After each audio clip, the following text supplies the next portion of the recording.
Chapter 1148. Xiao Chen should have been happy that Mo Xie was killed so easily, but Xiao Chen's intuition told him that there must be a trap in this matter. But after thinking about it, what kind of trap could there be? If a person's heart was directly crushed, how could he still be alive? Not to mention Mo Xie. Even a quasi-sage great venerable wouldn't be able to survive if his heart was crushed. Mo Xie's pupils gradually dilated as if he was about to die. But such a dying person made Xiao Chen more and more inexplicably nervous, as if something was about to happen. He couldn't figure it out. But at this moment, Mo Xie, who should have died, suddenly attacked. His ghost claw went straight for Xiao Chen's heart.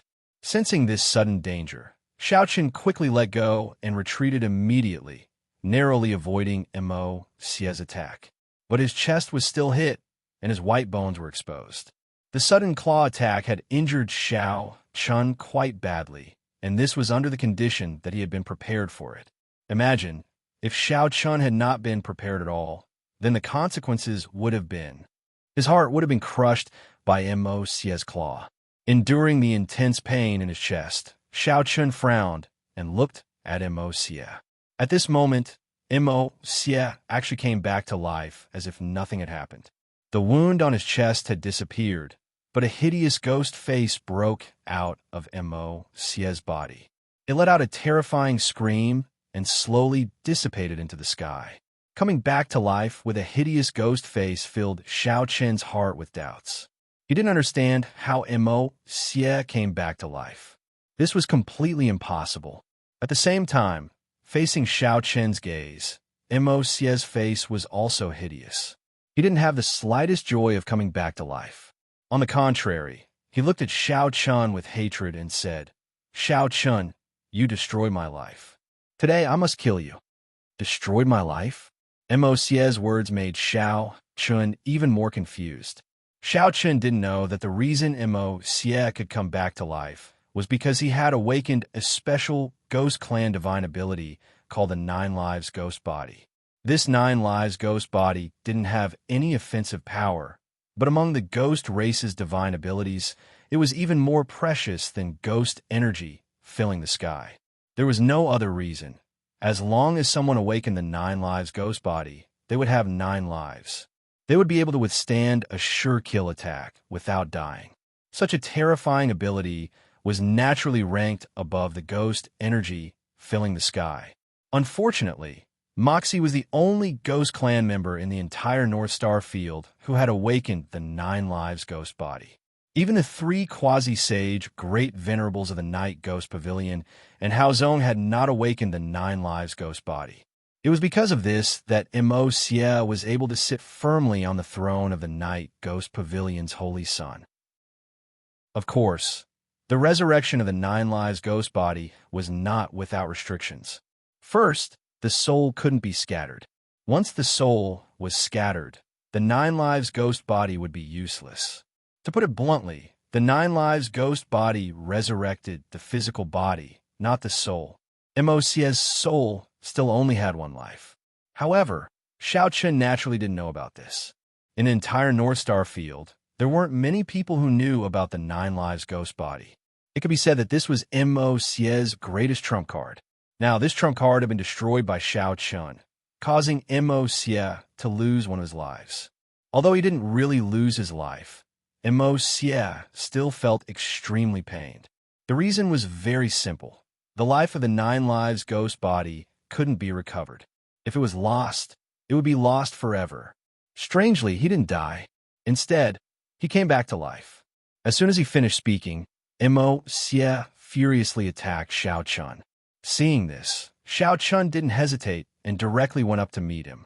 Although he was very curious about how Mo Xie came back to life, now was obviously not the time to think about this. However, in his heart, Xiao Chen already had some confidence. It seems that I have underestimated the first holy son of the North Star realm. Who can stand on the divine pedestal is simple. However, although I don't know what method you use to come back from the dead, there is a limit to such a heaven-defying method. As long as this limit is broken, can you still come back from the dead? No longer thinking about Mo Xie's heaven-defying means, Xiao Chun held the dustless sword and once again fought with Mo Xie. However, even though Xiao Chun knew that Mo Xie's 9 lives ghost body definitely had a limit, it was obviously not so easy to kill Mo Xie again. The previous success was entirely due to Mo Xie's carelessness and his own strategy. Otherwise, how could he kill Mo Xie? Mo Xie's own strength was indeed beyond doubt, but there was also something to be happy about. That was Mo Xie could no longer use the ghost energy sky at this time. As long as there was no ghost energy sky, Xiao Chun was not afraid of Mo Xie. The battle between the two was more intense than before. This time, Mo Xie was really angered. A life that could be saved in a critical moment. But now, it was lost in the hands of Xiao Chun. How could Mo Xie accept this? Mo Xie's attacks were ruthless, without a trace of mercy. Of course, Xiao Chun was not to be outdone. The dustless sword constantly slashed out, and the perfect sword essence raged wildly. It seemed that the two people had already gone crazy from the battle. At this time, they no longer cared about anything else. Even Mo Xie and Xiao Chun already had the idea of exchanging injuries for injuries, life for life. Xiao Chun had the tempered war body, and he had also reached the celestial body realm. He had the ability to be reborn. As long as he did not exceed the limit, Xiao Chun was not afraid of being injured at all. As for Mo Xie, he had the 9 lives ghost body. He was killed by Xiao Chun once, and now he had 8 lives left. That was to say, Mo Xie could die 8 more times and bear the killing blow of Xiao Chun 8 more times. Mo Xie was determined in his heart. He swore that no matter what, he would kill Xiao Chun here today. Even if he had to pay a few more lives, he would not hesitate. Both of them had their own means, and both of them could be said to be extremely heaven-defying means. One could quickly heal his own injuries, and the other could be resurrected. With such a trump card, the two of them were obviously not afraid of being injured. In the fierce battle, Xiao Chun and Mo Xie did not dodge. They would rather fight back in the face of each other's attacks. Xiao Chun, how long can your high-speed healing last? No matter how strong your physical body is, it always has a limit. As long as it reaches this limit, I'm afraid there is no way to heal your injuries. Mo Xie had already taken several blows from Xiao Chun, but at the same time, he also left several deep wounds on Xiao Chun's body. However, the wounds on Xiao Chun's body disappeared in an instant, and they healed perfectly. Mo Xie gritted his teeth, but there was nothing he could do. However, there was always a limit to everything. What Mo Xie wanted to do now was to push Xiao Chun's physical body to the limit so that he could not display the tempered war body. Please collect, please vote, please recommend. End of this chapter. Chapter 1149. Mo Xie wanted to push Xiao Chun's body to the limit, and Xiao Chun also had the same idea. Hearing Mo Xie's words, Xiao Chun said coldly, "We're the same. There should be a limit to the number of times you can resurrect, right? I just don't know how many times you can survive being killed by me." Just like Mo Xie, Xiao Chun also had a headache facing Mo Xie's 9 lives ghost body. This was the magical power of resurrection. However, as the fierce battle continued, Xiao Chun's injuries were constantly healing, while Mo Xie did not have the abnormal self-healing ability of Xiao Chun.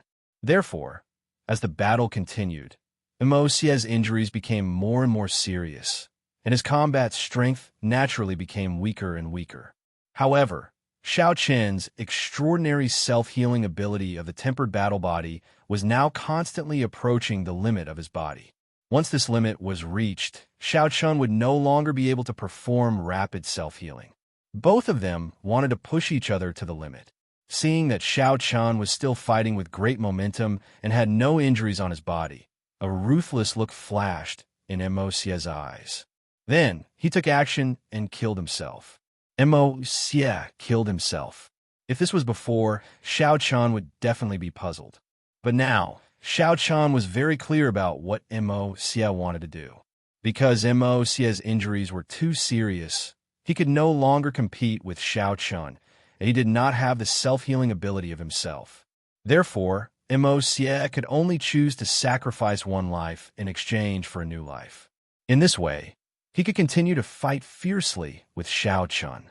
It should be known that every time Xie's 9 lives ghost body was reborn, all the previous injuries were completely healed. It was a true rebirth. Xie's eyes were full of seriousness. Soon, Xie, who should have died, came back to life again. However, this time, Xie's 9 lives ghost body only had 7 lives left. He had already used 2 of them. Xiao Chun, I will kill you today, even if I have to use up all my tricks. Xie had killed himself and did not hesitate to sacrifice another life.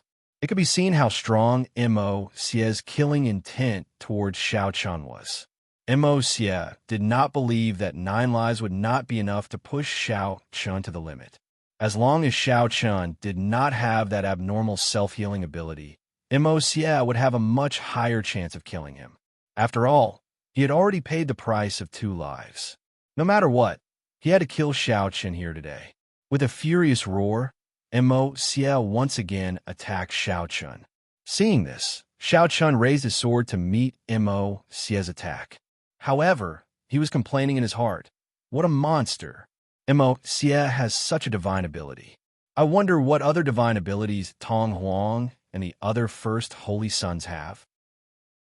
Since Xie was able to be reborn, the other first sons who were the same level as him must have had such incredible means as well. Every first son was not simple.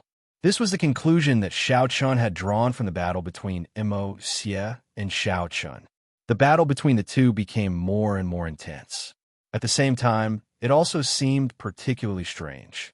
Many of the surrounding experts from the two sects had already noticed the strangeness of Xiao Chun and Xie.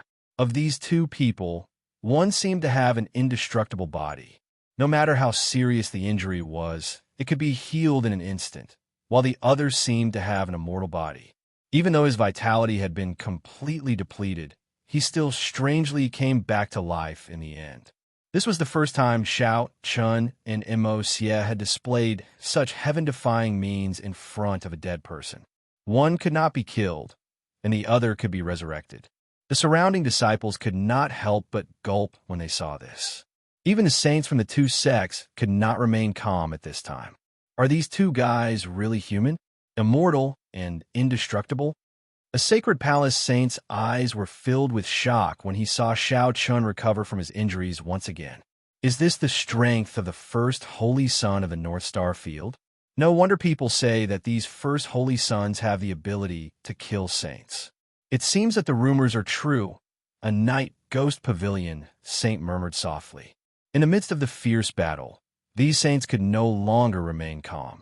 There have been rumors in the North Star Field that the first holy sons of the various quasi-saint sects had the ability to kill saints. One had to know that what was killing saints, it was killing a saint. When they first heard this rumor, the various saints had scoffed at it. They only thought that the world was creating hype for the first holy sons. It was simply impossible. It was undeniable that the first holy sons were indeed very strong, but they were still too young. They did not have the ability to kill saints. After all, if saints were so easy to kill, they would not be called saints. They had not believed this rumor before, but now that they had seen the battle between Xiao Chun and Xie with their own eyes, the saints had no choice but to believe it. The rumor was indeed true. The first holy sons, even the rising star Xiao Chun, already had the ability to kill saints. Disregarding everything else, just Xiao Chun's terrifying self-healing ability was enough to give a saint a headache. With such a heaven-defying method, Xiao Chun was enough to pose a threat to a saint's life. Coupled with Xiao Chun's absolute combat strength, there was at least an 80% chance that Xiao Chun could kill a saint. There had never been a first holy son killing a saint in the North Star Field before. Now that they thought about it, it was not that no one could do it, but that no one was willing to do it. After all, none of the first holy sons were willing to pay such a huge price to kill a saint. Their status was not low. If they wanted to kill a saint, they could borrow the power of their sections. There was no need to risk their lives. But just because it had never happened before, it did not mean it would not happen. Now that they had seen the battle between Mo Xie and Xiao Chun, the saints were certain that if these first holy sons were forced into a corner, they might really kill a saint. Like the other saints, Hao Zong and Qinyu were also watching the battle between Xiao Chun and Mo Xie. Hao Zong laughed as they fought. TSK, TSK. The first holy son of your sacred palace is really abnormal. He is simply an undying monster. From the beginning to the end, the damage he suffered was probably enough to seriously injure a quasi-saint to the brink of death. But he is not injured at all. How terrifying. Although Hao Zong said he was terrified, there was no trace of fear in his eyes. Qinyu smiled when he heard Hao Zong's words. He did not stop attacking as he chuckled. I think the first holy son of your night ghost pavilion is the real monster. An undying monster who has already resurrected 3 times, right? Haha, the first holy sons of the North Star Field are all ridiculously strong. They are monster-like existences. The two of them praised each other as they fought. Hao Zong's smile slowly disappeared when he heard Qinyu's words. He actually spoke seriously for the first time. Brother Qinyu, I don't have much time left. Junior brother, Mo Xie's rebirth technique is his trump card. I can't just watch him use up all of his trump cards in this battle. Therefore, let's get serious. Begging for your collection, begging for monthly votes, begging for recommendations. In a chapter. Chapter 1150.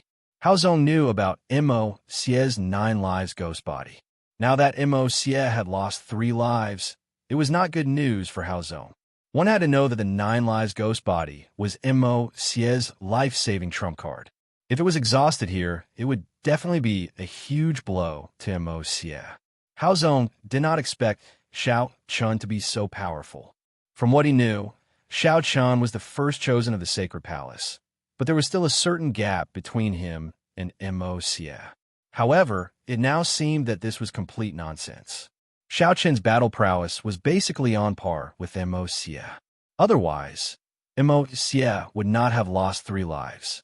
It should have been a very simple battle, but it had turned into a stalemate. Not only did the Sacred Palace have Xiao Chun, but they also had Qinyu, who was even more terrifying than Xiao Chun. This was something Hao Zong did not expect.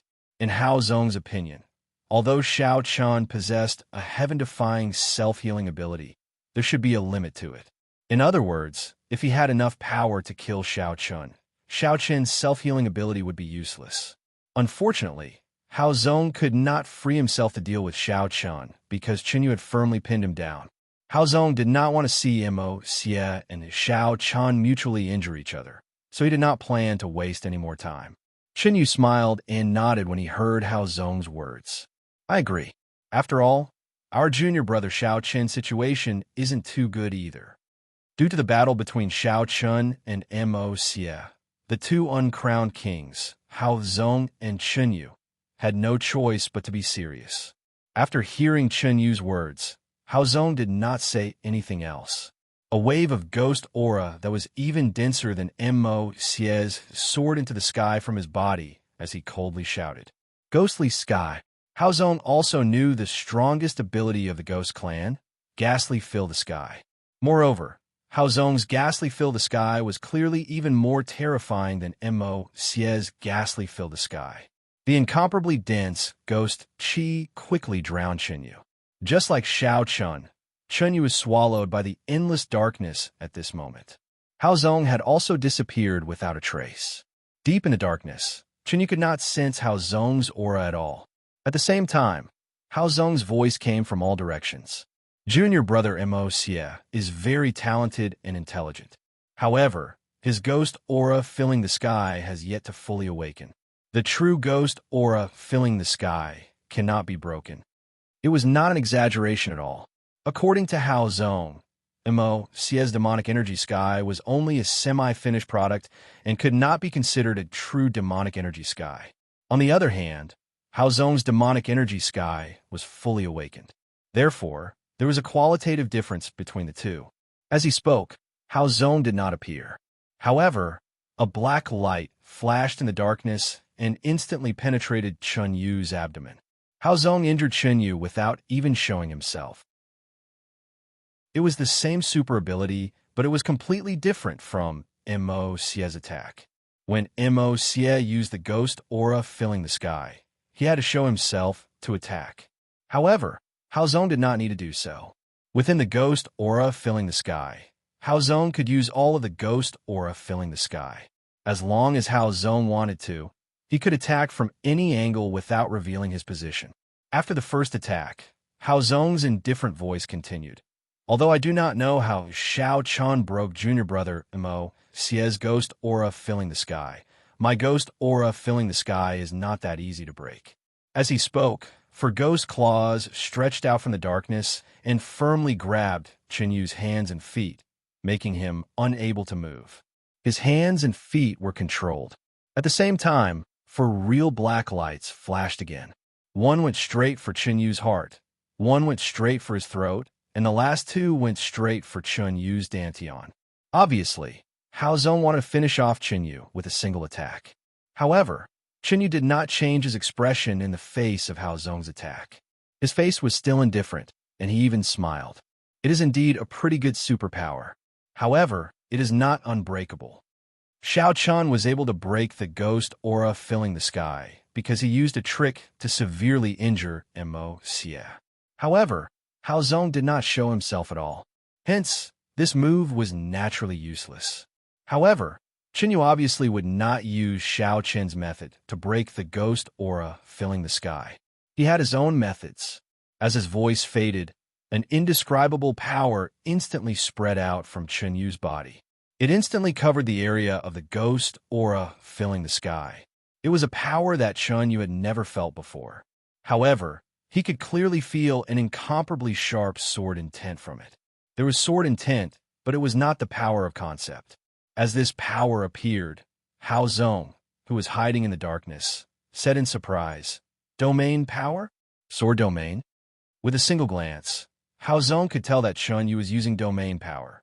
It was a power that surpassed the power of concept. The so-called domain power was a power that was formed after the power of concept had undergone a qualitative change. Sword Qi had undergone a qualitative change and became sword intent. When sword intent reached the great perfection stage, it would become the sword domain. Among the younger generation in the Sacred Palace, even Xiao Chun had only reached the great perfection stage of sword intent. However, Qinyu had already comprehended domain power and the sword domain. Hao Zong did not expect Qinyu to have such a hidden move. It was completely different from sword intent. If the power of concept was purely offensive, then domain power was even more complete. Within the range of domain power, the caster was the true ruler. Not only could they move around without regard for space, but they could also use domain power to launch attacks at any time. It was much more terrifying than sword intent. Possessing the sword domain was also the reason why Qinyu dared to say that Xiao Chun was no match for him. Indeed, Qinyu was stronger than Xiao Chun in this aspect alone. Under the envelopment of the sword domain, the concealment effect of the ghostly aura was practically non-existent. Qinyu quickly found Hao Zong's position. He no longer needed to use his aura to find Hao Zong. Under the envelopment of his sword domain, it was useless even if Hao Zong hid his aura. Qinyu said with a faint smile after easily dispersing Hao Zong's attack and breaking free from the four ghostly claws. "All right, you can't hide anymore." As he spoke, Qinyu took a step forward. His speed was much faster than before, almost equivalent to teleportation. In an instant, he appeared in front of Hao Zong and slashed out with his sword. Seeing this, Hao Zong could only block the attack. Within the sword domain, Qinyu was indeed able to teleport. Hao Zong successfully blocked the sword strike. However, at this moment, sword blades formed from sharp sword intent slashed towards Hao Zong from all directions without the slightest hesitation. Within the sword domain, Qinyu could summon an endless number of blades to attack at any time with a single thought. Begging for collection, begging for monthly votes, begging for recommendations. End of chapter. Chapter 1151. Countless sword Qi charged towards Hao Zong. Seeing this, Hao Zong stretched out his palms. Dense ghost chi gathered on his palms as he softly shouted, "Ghost prison." As he spoke, the ghostly aura transformed into black chains and instantly protected Hao Zong's body. The countless sword auras violently slashed the black chains formed by ghostly aura. With a series of muffled sounds, the sword chi broke many of the chains. However, at the same time, the black chains successfully dissolved the sword chi. Hao Zong did not have the determination to use the 9 lives ghost body. However, in terms of combat strength, the current Hao Zong was indeed stronger than Xie. He blocked Chun Yu's attack. However, this was nothing because Hao Zong was currently in the sword domain.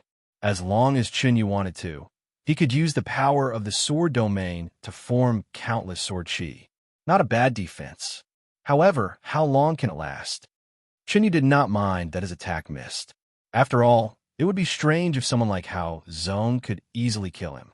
As soon as he spoke, countless sword chi appeared around Hao Zong again.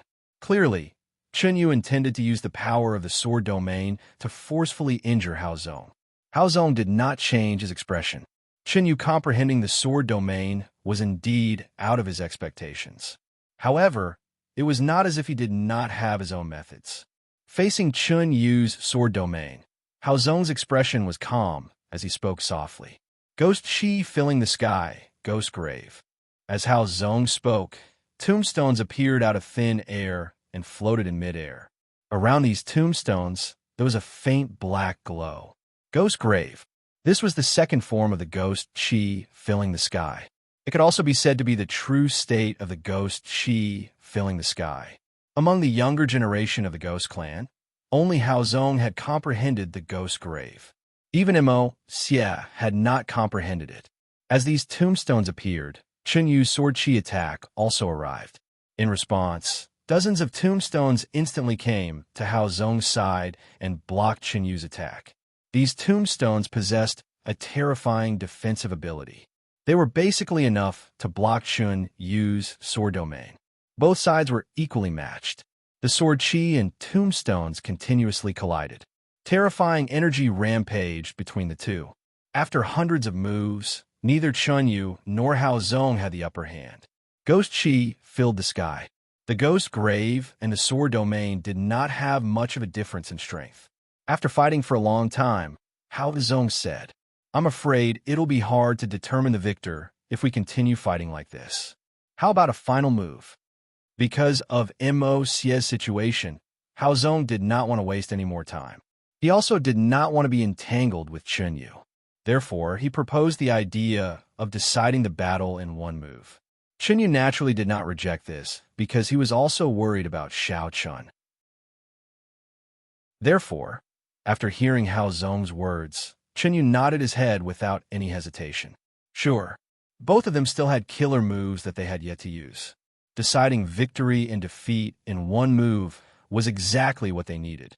As he spoke, Hao Zong formed a seal with his hands. At the same time, the surrounding ghostly aura gathered on his hands. As the ghostly aura gathered, the surrounding darkness slowly receded. Chun Yu and Hao Zong appeared before everyone once again. Previously, everyone only saw a huge black cloud shrouding the two of them. Now that the black cloud had disappeared, Chun Yu and Hao Zong reappeared. However, when they looked at Hao Zong, the expressions of Yin Xiang, Xing Gang, and the other Chosen of the Night Ghost Pavilion changed slightly. As Chosen of the Night Ghost Pavilion, they naturally knew that Hao Zong's strength was above Xie's. It was just that they were usually too lazy to make a move. Yin Xiang, Xing Gang, and the others were shocked when they saw Hao Zong forming a seal with his hands. The black cloud that originally filled the sky gathered on Hao Zong's hands. Senior brother Hao Zong is going to use that move. They never imagined that there would be someone from the Sacred Palace who could force Hao Zong to such a state. One must know that even if Xie was the one who attacked, Hao Zong would not have been forced to use this trump card. However, Hao Zong had used it in the battle with Chun Yu. Yin Xiang and the others unconsciously glanced at Chun Yu. They really want to know what was going on with this person. How was he able to fight Hao Zong to a standstill? According to their understanding, even the number one chosen of the Sacred Palace, Shao Chun, would not be Hao Zong's match, let alone be able to force Hao Zong to such a state. Of course, that was all. Yin Xiang, Xingang, and the others immediately chose to retreat. Seeing this, the clueless Chun Ling, Long Qing, and the others naturally took action. However, Yin Xiang, Xingang, and the others did not linger. Instead, they anxiously shouted, "Don't drag me down with you if you want to die. If you want to fight, let's go somewhere else." Yin Xiang and the others took the initiative to retreat, not because they were afraid of Chun Ling, Long Qing, and the others, but because of Hao Zong and the move that Hao Zong was about to use. Although Chun Ling, Long Qing, and the others were puzzled by Yin Xiang and the others' words, they still chose to retreat. After all, Yin Xiang, Xingang, and the others were not weak. Since they were so fearful, Chun Ling, Long Qing, and the others naturally would not be foolish at this moment. For a time, there was no one around Hao Zong. Everyone had practically scattered in all directions. Only Chenyu remained in front of Hao Zong. Yin Xiang and the others were not the only ones who noticed the two's presence. Xiao Chun and Mo Xie naturally also noticed them. Mo Xie, who was already in an extremely bad mood, could not help but sneer when he saw Hao Zong's actions. "Ah, Xiao Chun, you've angered senior brother Hao Zong. This time, your sacred palace chosens and saintesses are dead for sure. Don't even think about escaping." From Mo Xie's point of view, Hao Zong had clearly been angered by this move. An angered Hao Zong was definitely extremely terrifying. This was something that Mo Xie was well aware of. Xiao Chun, on the other hand, did not seem to care at all when he heard what Yi Futian said. "Nonsense. Arrogant words? Xiao Chun, do you know that although I'm the first chosen of the Night Ghost Pavilion, in terms of strength, I'm not the strongest among the chosens and saintesses of the Night Ghost Pavilion. Senior brother Hao Zong's strength far surpasses mine. Do you really think I'm joking?" Perhaps he wanted to deal a blow to Xiao Chun, but Mo Xie took the initiative to admit that Hao Zong was stronger than him. The reason why Mo Xie could become the first chosen of the Night Ghost Pavilion was entirely because of Hao Zong's personality and his own talent. Hao Zong had never intended to compete with Mo Xie for the position of first chosen. This was why Mo Xie could sit firmly in the position of first chosen. Xiao Chun subconsciously glanced at Hao Zong when he heard Mo Xie's words. He had not expected that Mo Xie would not be the strongest among the chosens of the Night Ghost Pavilion. However, a smile also appeared on Xiao Chen's face when he saw Xiao Chun fighting Hao Zong, begging for your collection, begging for monthly votes, begging for recommendations. End of chapter. Chapter 1152. Hao Zong was stronger than Mo Xie. This was something that Xiao Chun had not expected. However, Xiao Chun quickly calmed down when he saw Chenyu. Although Xiao Chun and Chenyu had never truly fought, Xiao Chun knew that Chenyu was an extremely well-hidden person. Even now, Xiao Chun did not believe that he was stronger than Chenyu. Xiao Chen's heart calmed down a little with Chenyu around. He sneered at Mo Xie and said, "Then how do you know that I'm the strongest among the 10 great chosens of the Sacred Palace?" Mo Xie asked Mo Xie in return. Mo Xie frowned slightly when he heard this and unconsciously looked towards Chenyu. Could it be that Chenyu was stronger than Xiao Chun? Was he strong enough to contend with senior brother Hao Zong? Mo Xie originally thought that Hao Zong's strength would be enough to throw the Sacred Palace into chaos. Who would have thought that there was still Chenyu in the Sacred Palace? You don't have to worry about others now. Think about yourself. Xiao Chun could not interfere in the battle between Chenyu and Hao Zong. Moreover, Xiao Chun trusted Chenyu. Hence, he had no intention of getting entangled in this matter. After Xiao Chun finished speaking, he immediately attacked and engaged in another battle with Mo Xie. There was no need to care about anything else. Xiao Chun's goal in this battle was Mo Xie. As long as he could defeat Mo Xie, Xiao Chun's mission would be completed. Mo Xie was enraged when he saw Xiao Chun charging toward him again. However, he did not dare to underestimate his opponent. He immediately threw the matter of Hao Zong to the back of his mind and engaged in another battle with Xiao Chun. Everyone gradually distanced themselves from Hao Zong and Chunyu. At this very moment, Hao Zong's hand seals finally stopped. He looked towards Chunyu and said without much of a change in his expression, "This is my strongest killing move at the moment. If you can withstand it, it'll be considered my loss." Hao Zong did not have the slightest intention of threatening. It was as if he was talking about an extremely ordinary matter. However, Hao Zong's face was a little pale at this moment. Clearly, using this move was a huge burden for him. Without waiting for Chunyu's reply, Hao Zong slowly extended both of his palms as he spoke with some difficulty. Black Monument Ghost Seal. As Hao Zong's voice sounded, the space above his head was torn apart inch by inch. 1,000-meter-long spatial crack was formed. At the same time, strands of ghostly aura continuously spread out from it. Soon, a corner of an incomparably huge black stone tablet extended out from the spatial crack. This was Hao Zong's strongest killing move.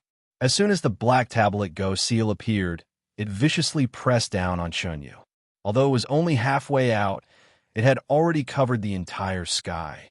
Such a huge black tablet was just like a mountain. No, even a mountain would be much smaller in front of this black tablet ghost seal. However, the moment it appeared, the surrounding crowd was already stunned. Needless to say, the disciples of the night Ghost Pavilion knew about this heavenly tablet ghost seal. Their faces were filled with shock as they watched the heavenly tablet ghost seal descend from the sky. Each and every one of them was rooted to the spot. Yin Xiang roared angrily, "Damn it, back off. Do you all want to die?" Everyone was rooted to the spot. Previously, everyone had already retreated a long distance, but now it seemed that this distance was still not enough. Once they were affected by the black tablet ghost seal, their fate would be extremely miserable. Hearing Yin Xiang's words, the disciples of the night Ghost Pavilion naturally did not dare to stay any longer. They immediately frantically flew in all directions. At the same time, the Sacred Palace group no longer bothered the night Ghost Pavilion disciples and also hurriedly retreated. Although they did not know what the Black Tablet Ghost Seal was, the Sacred Palace group were no fools. Judging from its aura, they knew that it was definitely not something they could withstand. In fact, if they were affected even a little bit, they could very well die. Not only the disciples, but even the saints from the two sects did not dare to linger around Hao Zong and Chunyu. Even though they were all saints of the current era, they could still sense an extreme aura of death from the Black Tablet Ghost Seal. In other words, the Black Tablet Ghost Seal was a powerful attack that could kill a saint. The saints and saintesses of the quasi-saint sects could not kill a saint. This was simply a joke. Xiao Chun and Mo Xie had the ability to kill saints. Now, Hao Zong's move further proved that the saints and saintesses of the quasi-saint sects could kill saints of the present age. With such strength, it was no wonder that these freaks had such a reputation in the North Star boundary at such a young age. Even saints were weaker than them. Damn it! A saint from the Sacred Palace cursed when he saw the black stone tablet sticking out of the spatial rift. He was worried that Chunyu would not be able to withstand the attack. After all, the attack was simply too terrifying. Even if he were to receive it, he would most likely be in a perilous situation. The saint was worried about Chunyu precisely because he did not have the confidence to take on the attack. In fact, the saint had already planned to attack. Unfortunately, the saint from the night Ghost Pavilion before him did not give him the chance to do so. The appearance of the Black Monument Ghost Seal caused everyone to flee at the mere sight of it. All of them quickly distanced themselves from where Hao Zong and Chunyu were. At the same time, Chunyu, who was facing the Black Monument Ghost Seal, finally had a serious expression on his face. A solemn look that had never appeared in his eyes before flickered. One had to know that Chunyu was usually carefree at all times. He had never shown such an expression before.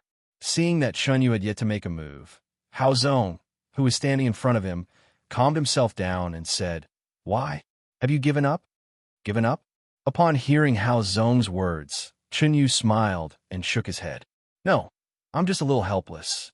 In the end, I still have to fight with my life on the line."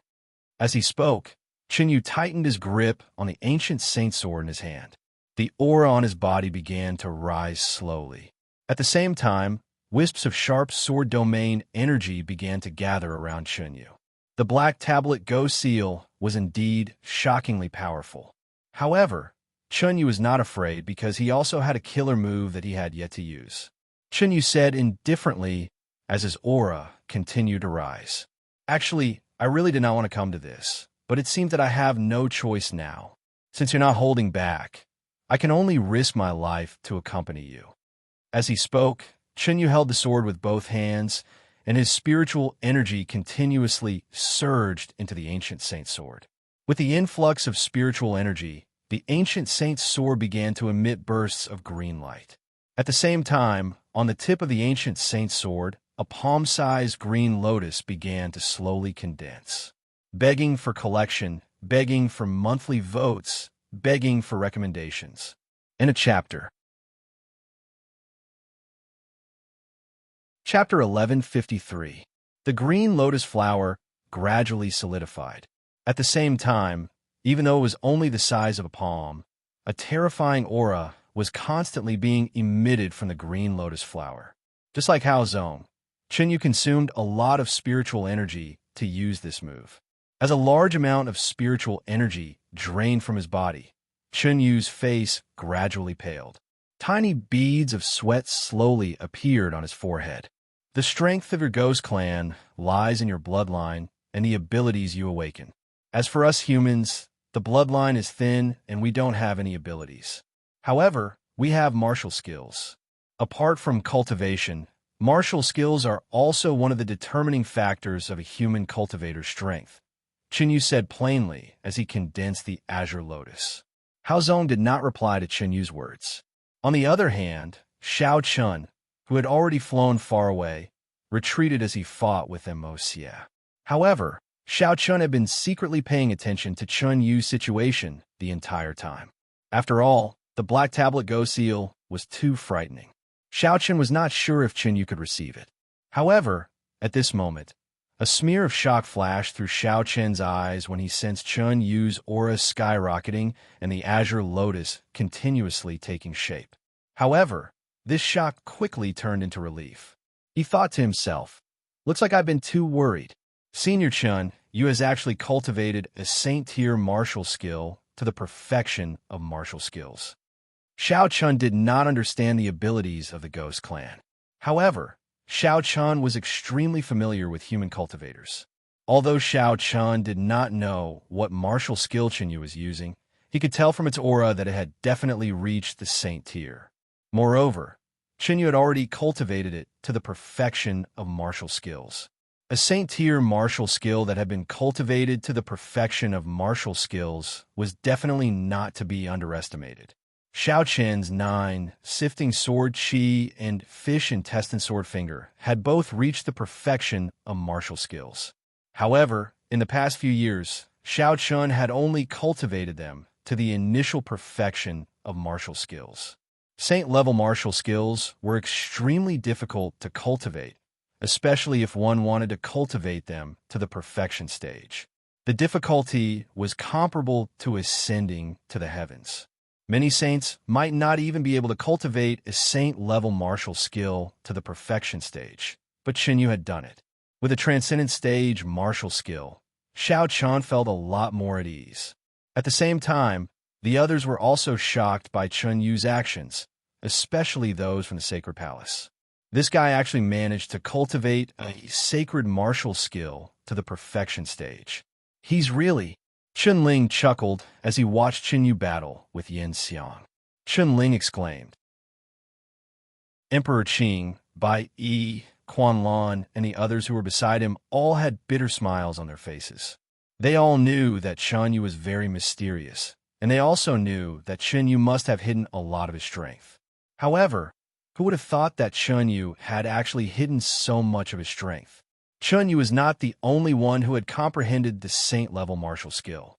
Even Shao Chun had not been able to comprehend it. This was the first time Chunyu had completely revealed his strength in front of everyone.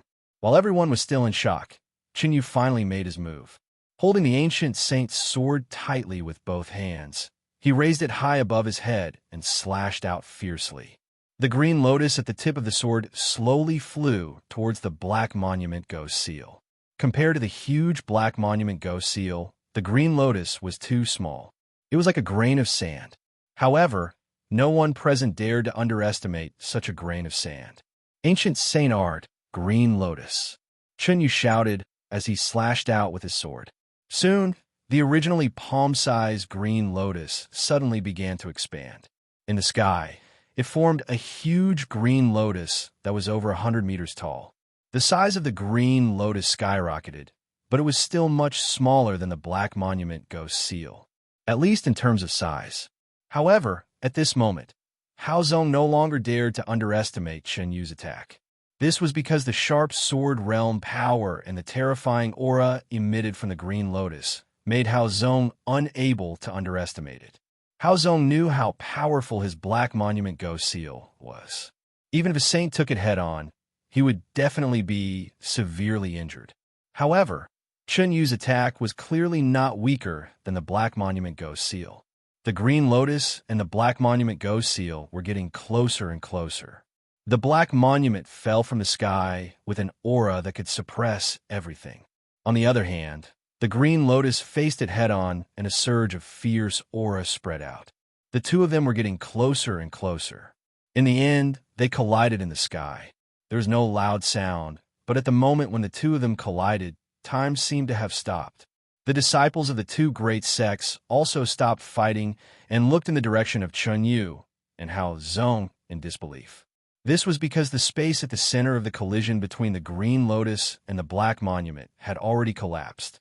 Moreover, it was rapidly spreading and a huge spatial black hole had appeared. The space shattered. The crowd did not find it strange. Naturally, the space would not be able to withstand such power. What truly shocked them was that when the green lotus and the black tablet collided, the aftershock produced had actually shattered the surrounding space. One could see that there was a huge spatial black hole at the center of the collision. However, other than that, there were cracks all around. At the same time, dozens of spatial black holes filled the sky. This was the change in the sky.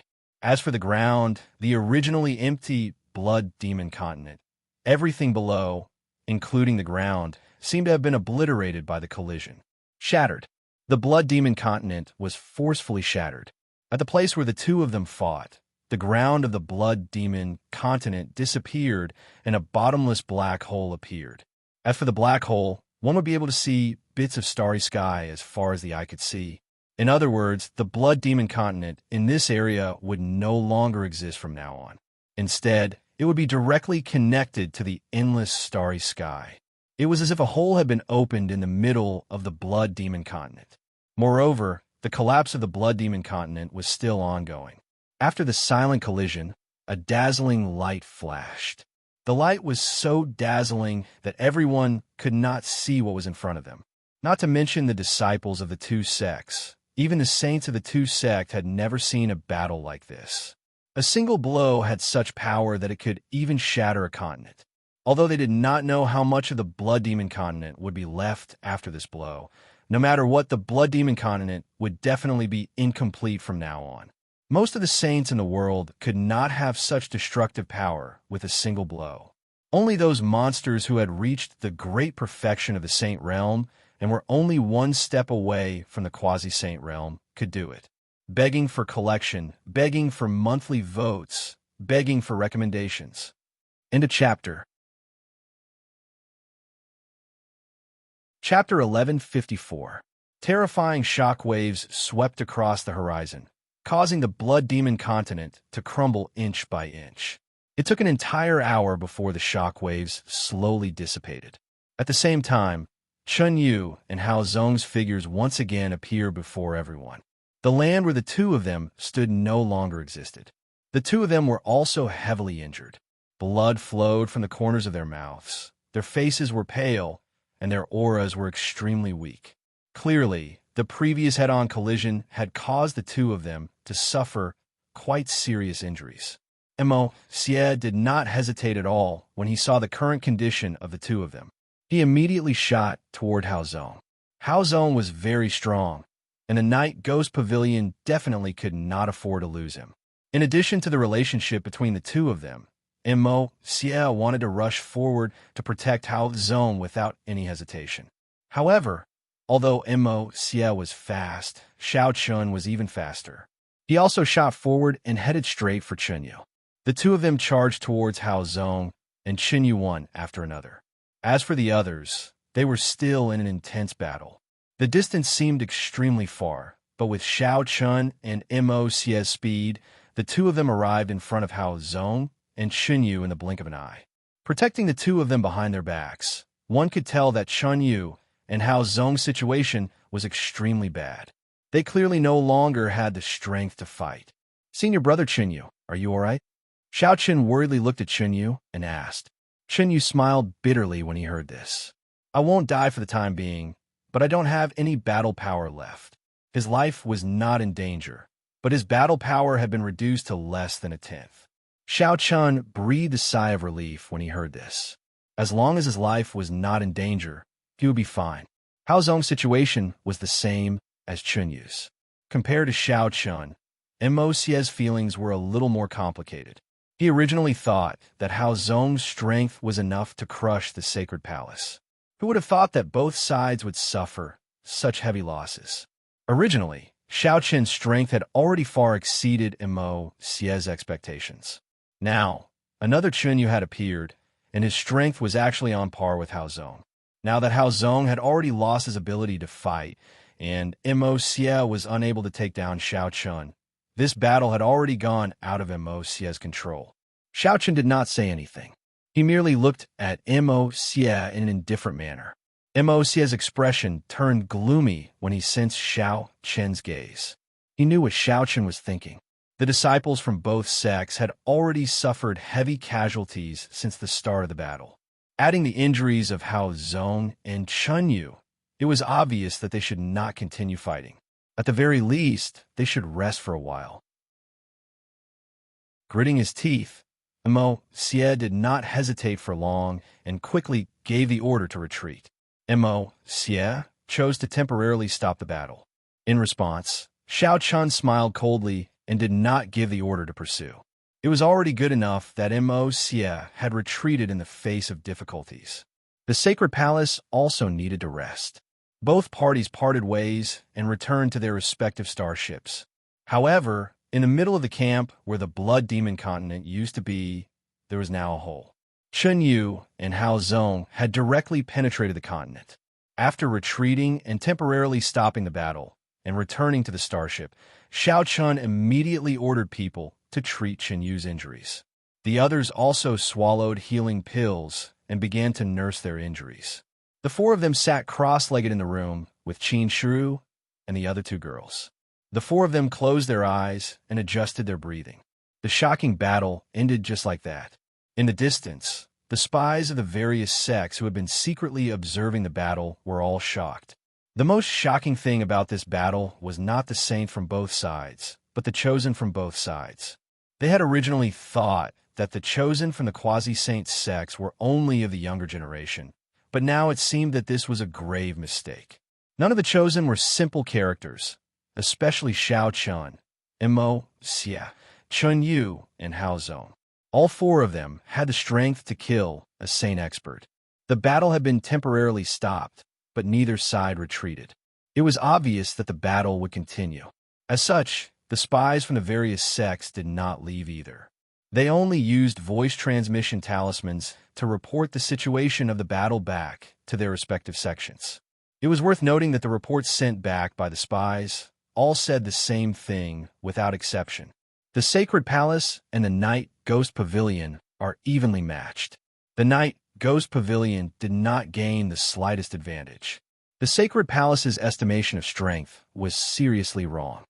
In the beginning, the various sects did not have high hopes for the Sacred Palace because they felt that the Sacred Palace's foundation was too shallow and that it would be difficult for them to contend against the Night Ghost Pavilion. In addition, this was only a battle between the Sacred Palace and the Night Ghost Pavilion. The other quasi-saint sects did not participate. Therefore, many forces predicted that the Sacred Palace would lose. However, from the results of the first battle, the sacred palace did not have the slightest chance of losing, no matter how one looked at it. The sacred palace had the capital to contend with the Night Ghost Pavilion, and the Night Ghost Pavilion could not gain the slightest advantage over the sacred palace.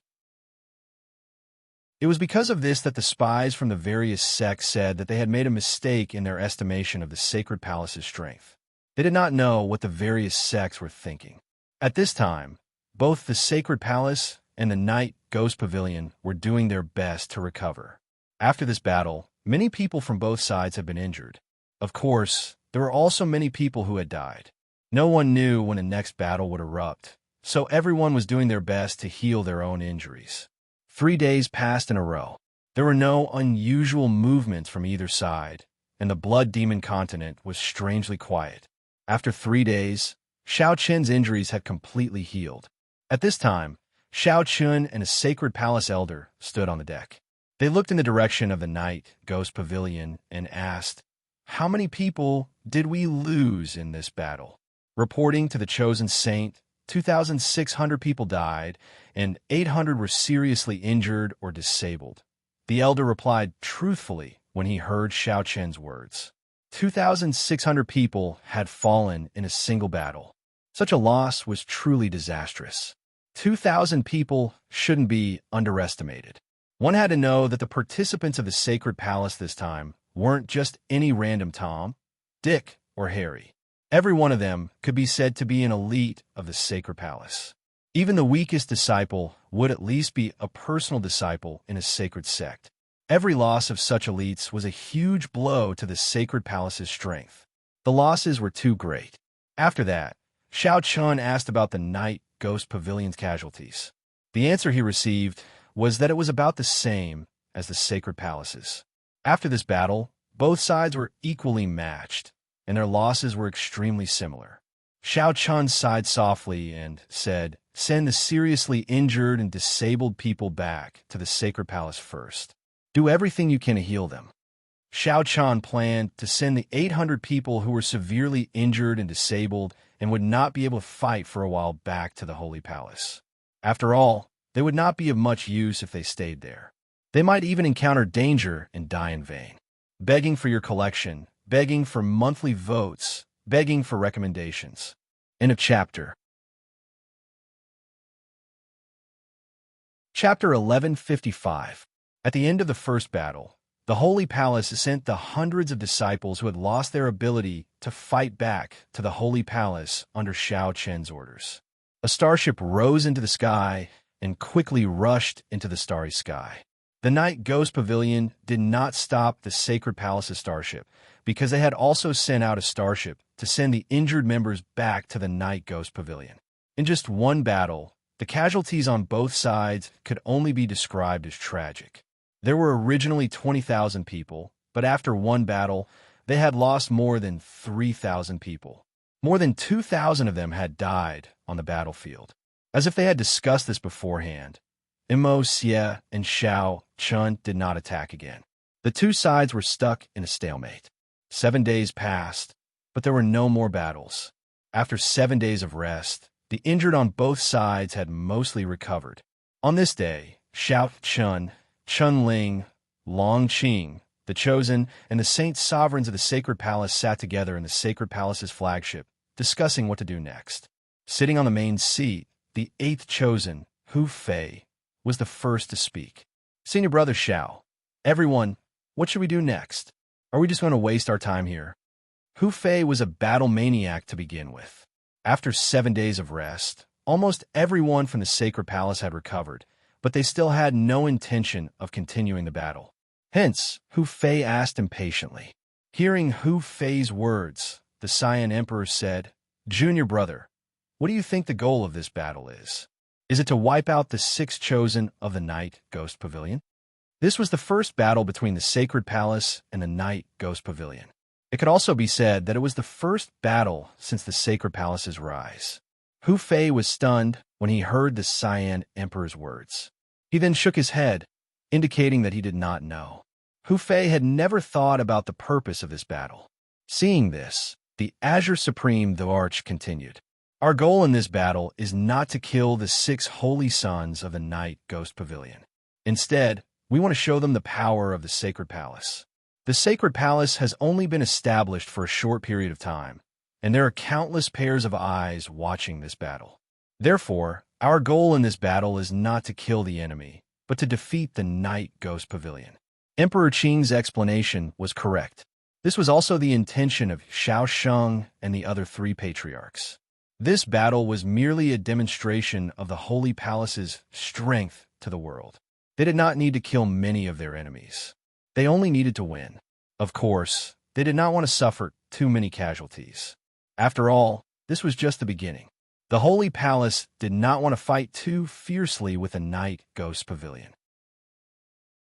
One must not forget that the 9 heavens, the Li Wang sect, the Supreme Deity sect, the demonic Sky Hall, and the Thousand Beast Valley were still on the sidelines. They had yet to make a move. So if the Sacred Palace and the Night Ghost Pavilion were to suffer heavy losses, the Sacred Palace would have no choice but to step aside and rest.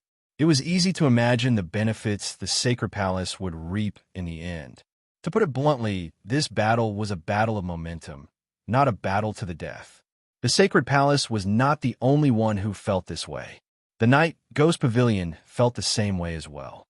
The Night Ghost Pavilion was also afraid of wasting too much of their strength on the Sacred Palace. If they did, the Night Ghost Pavilion would lose the right to speak in front of the demonic Sky Hall and the Thousand Beast Valley. The most difficult part of this battle was that he had to make a name for himself, but he couldn't be used as a tool by others.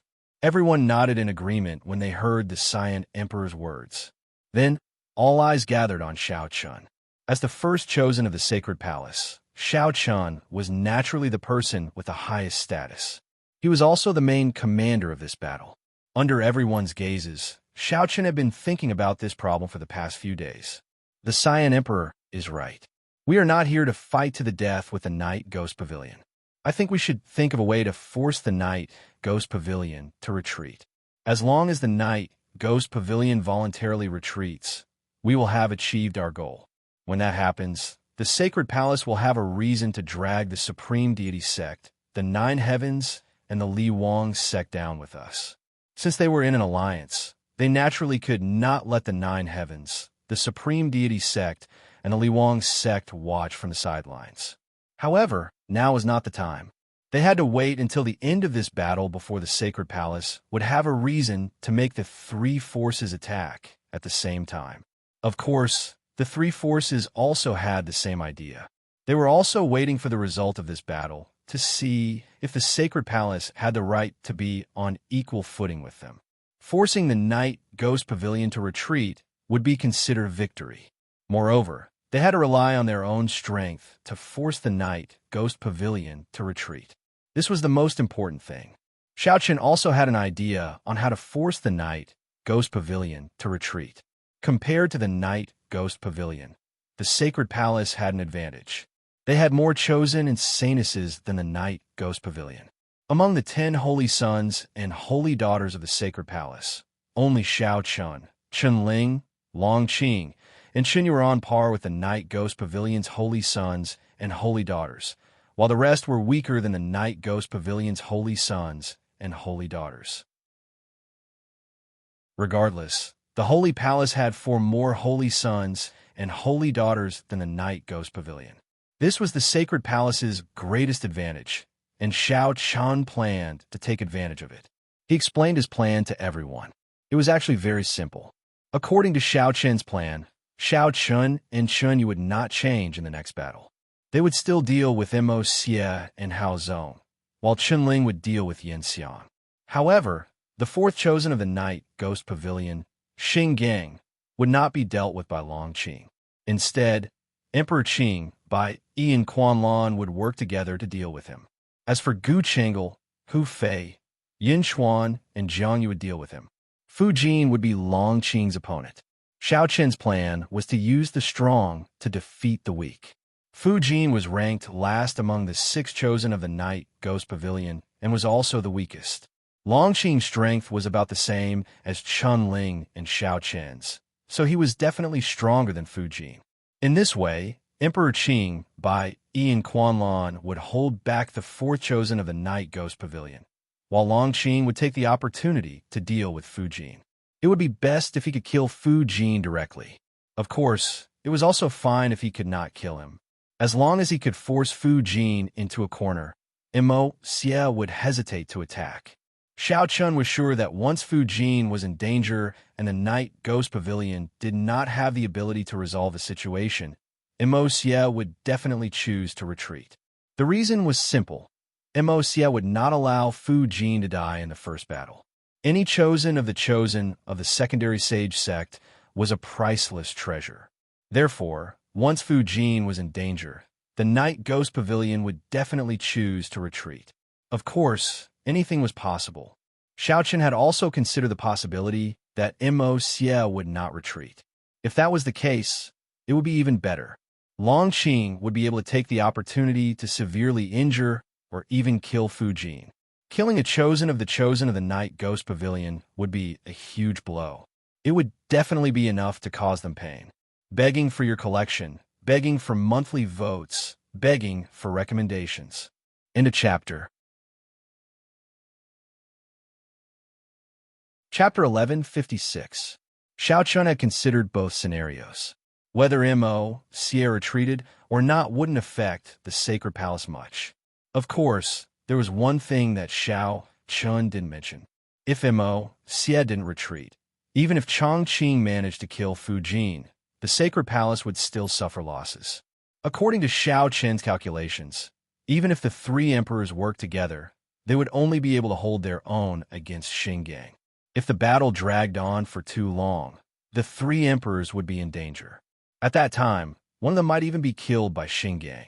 In other words, if Mo Xie didn't choose to retreat, the Sacred Palace and the Night Ghost Pavilion would be faced with a life-for-life situation.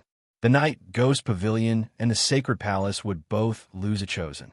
However, the Holy Palace would definitely benefit from such an exchange. After all, the Holy Palace had a large number of holy sons and holy daughters. The Holy Palace still had 9 holy sons and holy daughters, but the Night Ghost Pavilion only had 5. It was obvious who was the winner and who was the loser. However, Xiao Chun did not want to see such a situation happen.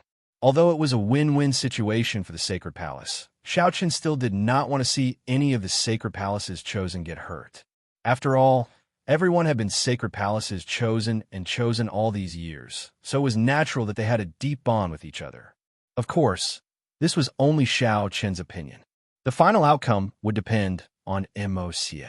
In Xiao Chen's opinion, as long as Mo Xie wasn't a fool, he wouldn't choose to trade his life for a life.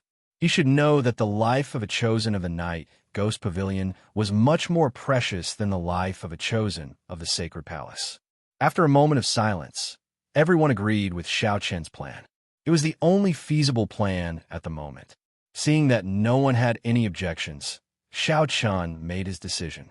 All right, since that's the case, the battle will begin tomorrow. Everyone, go and prepare. The battle would begin tomorrow. Hearing this, everyone dispersed. However, Xiao Chen called out to the Qing Emperor by Yi and Quanlan. After everyone had left, Xiao Chen called out to the three of them. Bai Yi asked curiously, "Senior brother, is there something you need? Sit down and talk." Upon hearing Bai Yi's words, Xiao Chen gestured for the three of them to take a seat. Once the three of them were seated, Xiao Chen continued. "In this battle, the three of you are responsible for dealing with Xingang. Do you know how dangerous it is?" He had no intention of hiding it. After all, there were some things that the three of them needed to prepare in advance. That way, even if something unexpected happened, the three of them would not panic. Their chances of survival would also be higher. Upon hearing Xiao Chen's words, the Qing Emperor was the first to react. "Senior brother, are you afraid that Mo Xie will not be moved and will fight to the death?" The Qing Emperor understood Xiao Chen's meaning. Seeing this, Xiao Chen nodded slightly and said, "Indeed, if Mo Xie chooses to fight to the death, the three of you will be in the most danger. As the fourth chosen of the Night Ghost Pavilion, Xingang's strength is far greater than Fu Jin's. Even if the three of you work together, you will only be able to delay him.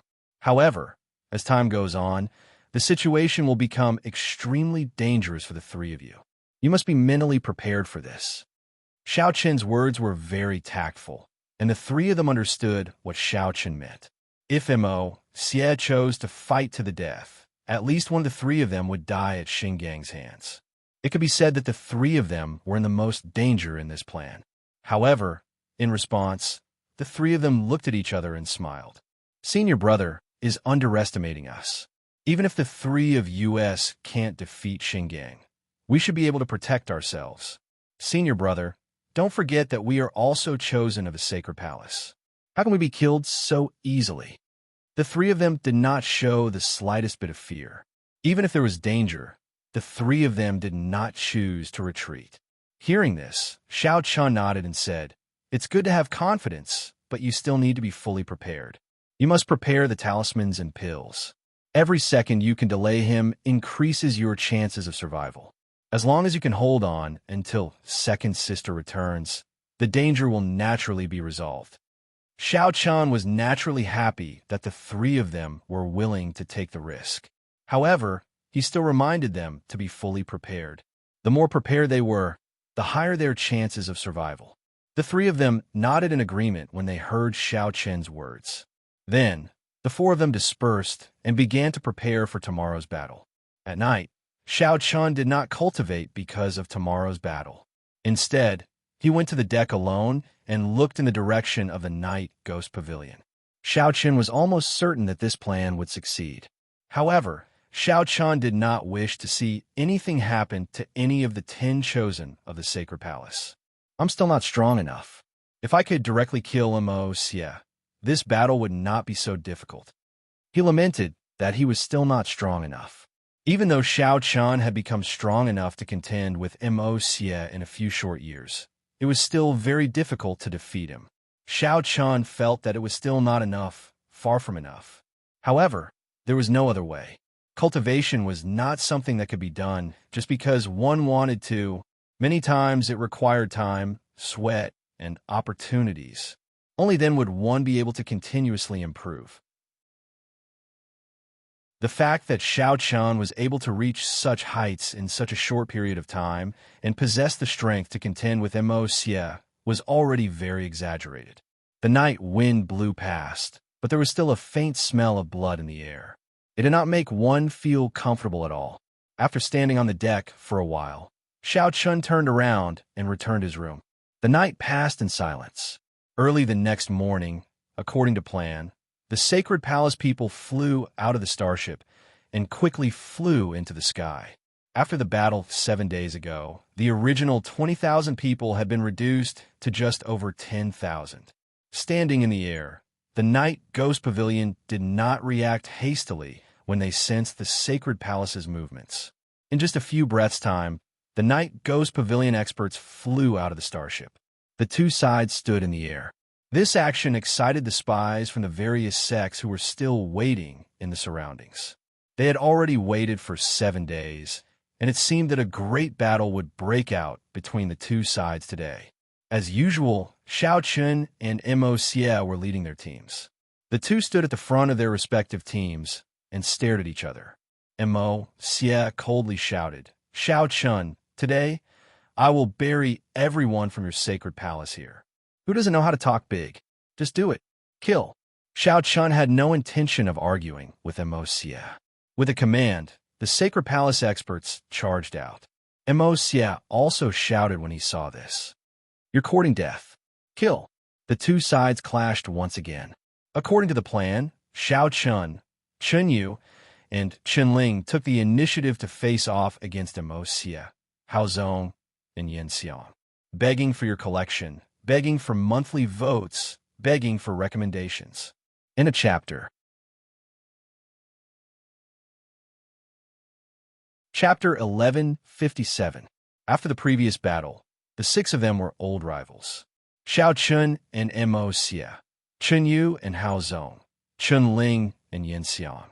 The 6 of them already knew each other's strength. Hence, they did not waste any time and went all out from start. There were no changes among the 6 of them. However, there was a problem with Xingang. Long Qing, who had been fighting with him previously, went straight for Fu Jin from the start. Seeing this, Xingang naturally did not agree. After fighting with Long Qing, Xingang knew that Long Qing was very strong. Fu Jin was no match for him. Hence, Xingang's first thought was to stop Long Qing. Unfortunately, just as Xingang took a step forward, Emperor Qing, Bai Yi, and Quanlan blocked his path. Looking at Emperor Qing and the other two, Xingang frowned slightly.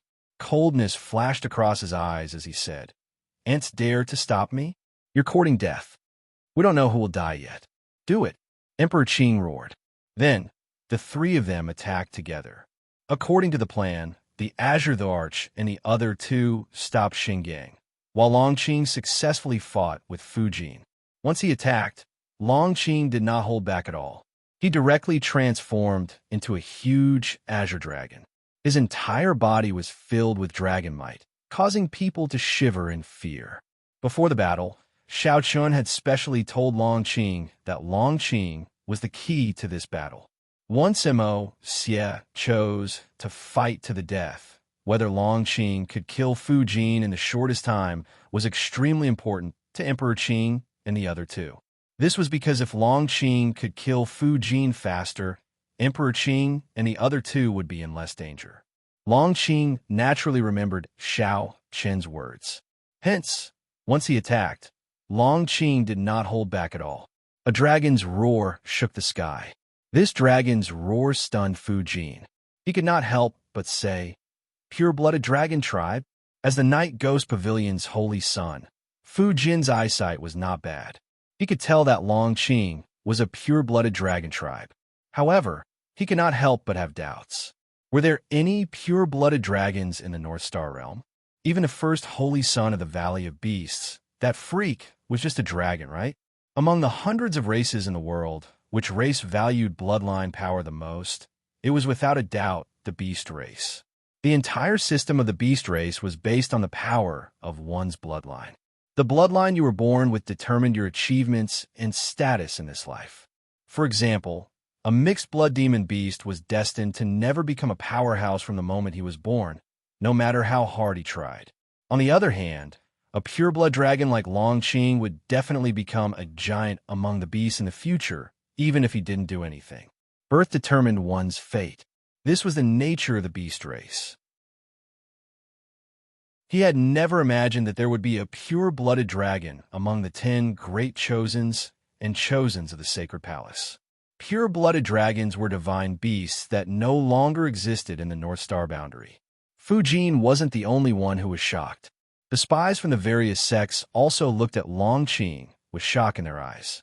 The Sacred Palace had always kept Long Qing's identity a secret.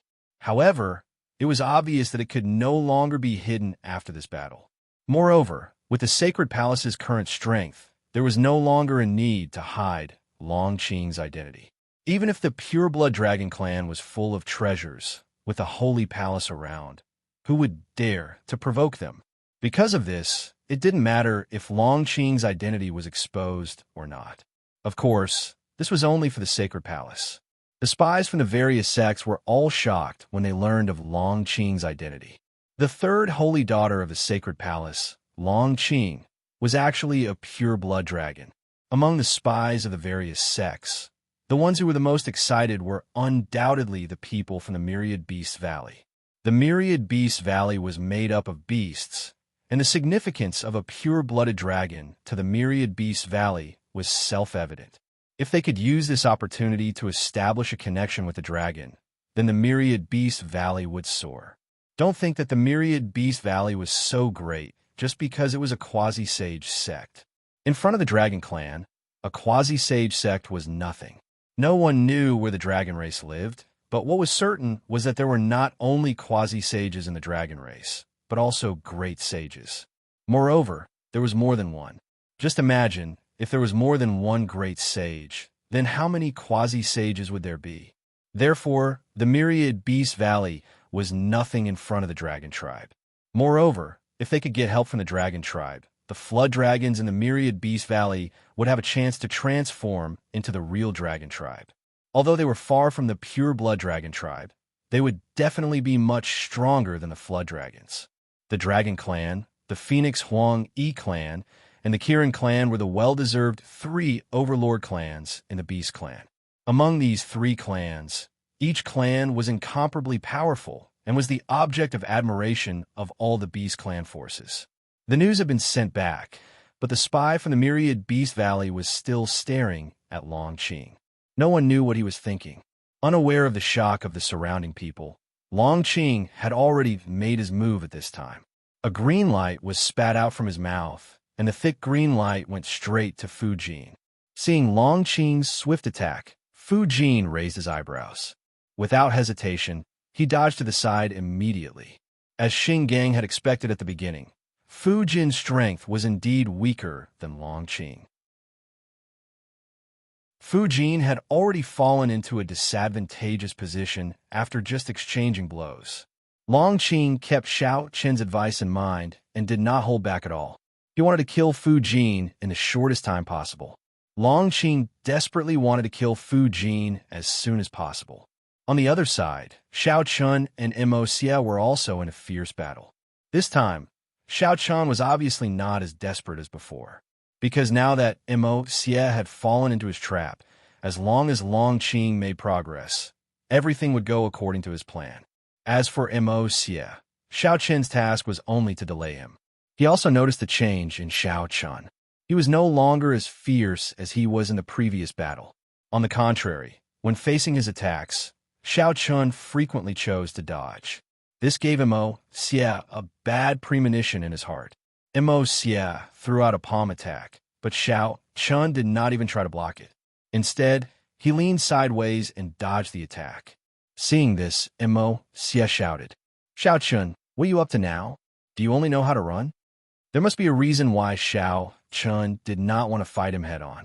Mo Xie was not stupid enough to think that Xiao Chun was afraid of him. Although he did not want to admit it, Mo Xie knew that there was nothing on him that Xiao Chun was afraid of. The two of them were evenly matched, and Xiao Chun had the capital to not be afraid of Mo Xie. Hearing Mo Xie's words, Xiao Chun coldly smiled and said, "Why? Are you panicking?" "Bullshit, Xiao Chun. No matter what kind of conspiracy you have, it will not succeed. Stop talking nonsense. If you have the ability, then fight me fair and square. Begging for collection, begging for monthly votes, begging for recommendations." End of chapter. Chapter 1158. Mo Xie had a bad feeling about Xiao Chen's strange actions because Xiao Chun was too abnormal today. It was as if he was purposely avoiding him and had no intention of fighting with his life on the line. It was not the first or second time that he had suffered at Xiao Chen's hands. Therefore, even though Mo Xie was unwilling to admit it, he was indeed extremely afraid of Xiao Chun. Xiao Chen's actions today made Mo Xie feel that this fellow was going to cause trouble again. Xiao Chun could not help but laugh in his heart when he saw Mo Xie so nervous and afraid. This fellow was already panicking. As long as he made any strange actions, Mo Xie would unwittingly become nervous. Xiao Chun did not reply to Mo Xie's words. He still chose to avoid them. Of course, he did not allow Mo Xie to escape. In any case, he stubbornly pestered Mo Xie.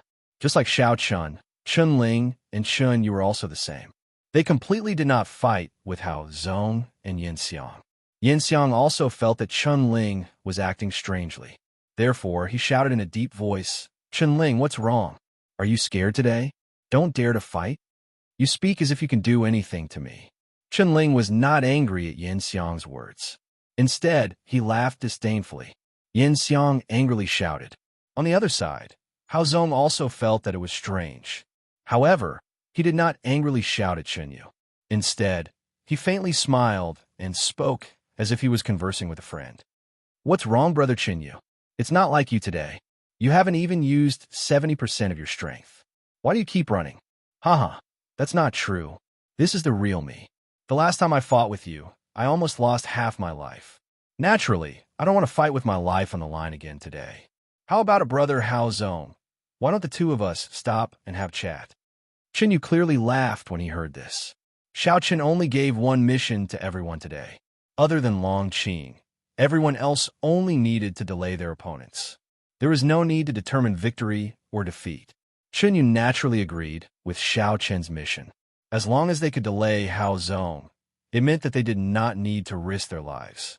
With Chen Yu's character, this was naturally the best outcome. After hearing Chen Yu's words, a tinge of doubt flashed across Hao Zong's eyes. However, he did not stop his actions and continued to attack Chen Yu. On the other hand, Chen Yu did not attack at all. In any case, he was like a maggot in Hao Zong's bones, not allowing Hao Zong to escape. Everyone was carrying out Xiao Chen's orders strictly.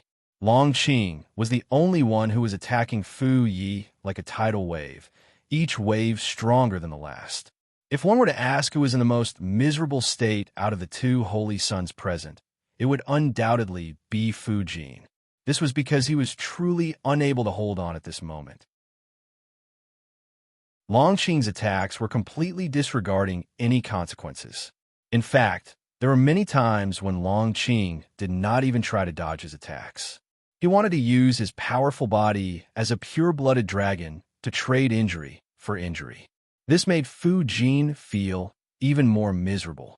Long Qing was definitely a fucking lunatic. He was completely putting his life on the line. However, there was nothing Fu Jin could do about it. After all, as a pure-blooded dragon, Long Qing's body was indeed much stronger than Fu Jin's.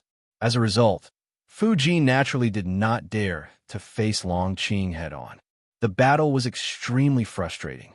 Under this constant dodging, coupled with the fact that Fu Jin's strength was inferior to Long Qing's in the first place, Fu Jin was soon injured by Long Qing. A huge dragon claw slammed down and viciously struck Fu Jin's body, directly sending him flying. Fortunately, Fu Jin managed to defend himself at the last moment. Otherwise, he would have been seriously injured. Even so, Fu Jin's injuries were not light. Since he was already injured, his battle strength was affected. The following battle naturally became more difficult for Fu Jin. Facing Long Qing's continuous attacks, it was even harder for him to dodge. Xiao Chun had been observing the battle between Long Qing and Fu Jin. Seeing that Fu Jin was injured, Xiao Chun felt that it was about time. Facing Mo Xie's attack, Xiao Chun slashed out with his sword. The two attacks collided.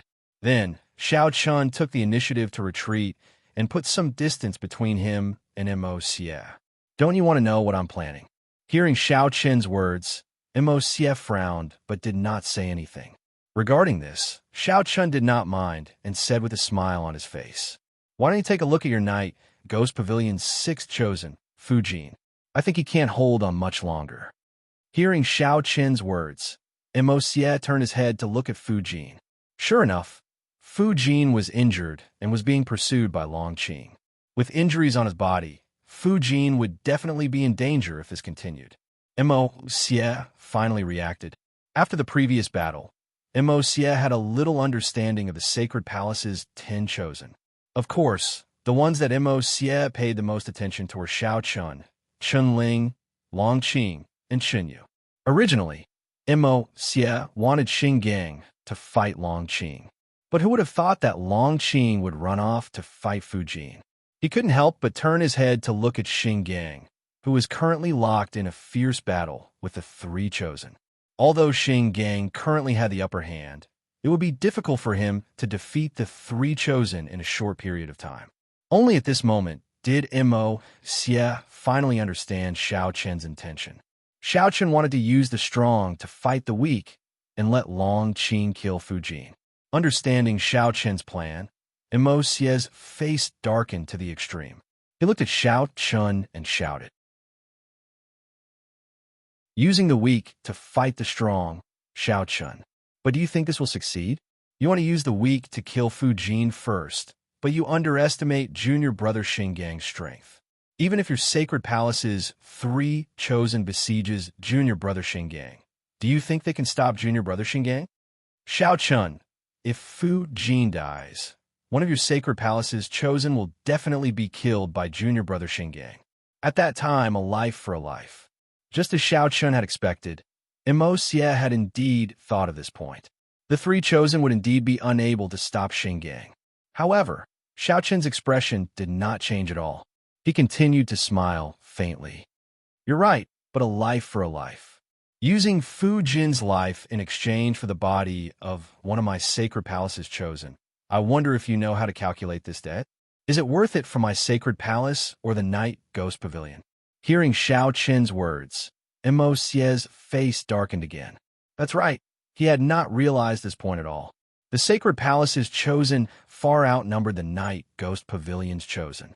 Furthermore, other than Xiao Qin's group of 4, the chosen were far weaker than the night ghost pavilions chosen. Exchanging their lives for Fu Jin would definitely be a huge loss for the night ghost pavilion. Even if it was 2 for 1, the night ghost pavilion would definitely suffer a huge loss. Suddenly, Mo Xie understood Xiao Qin's true intention. His plan was indeed perfect. No matter what Mo Xie chose, he seemed to have fallen into Xiao Qin's trap. Begging for a monthly vote, begging for a recommendation. End of chapter. Chapter 1159. Caught between a rock and a hard place, Mo Xie did not make another move. He was caught in an extremely awkward situation. He could choose to retreat, but Mo Xie knew very well that once he gave the order to retreat, Xiao Qian would definitely lead his forces to attack. When that happened, the Night Ghost Pavilion would be at a disadvantage while the Holy Palace would be at an advantage.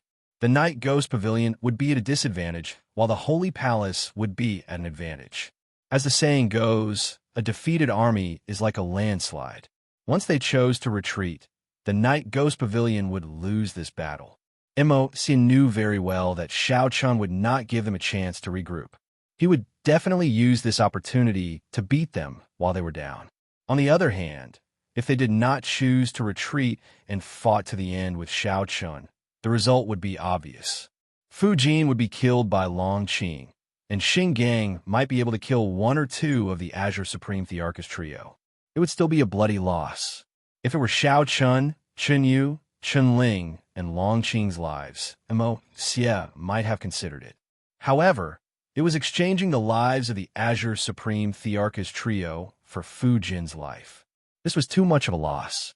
The Azure Supreme Thearchist trio was not strong enough to face the Night Ghost Pavilion's Holy Sun. They would definitely lose in a one-on-one battle. Now that both sides were exchanging lives, it meant that they were exchanging their lives for the lives of their generals.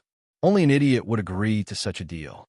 Seeing that Mo Xie was silent and conflicted, Xiao Qian was not in a hurry to attack.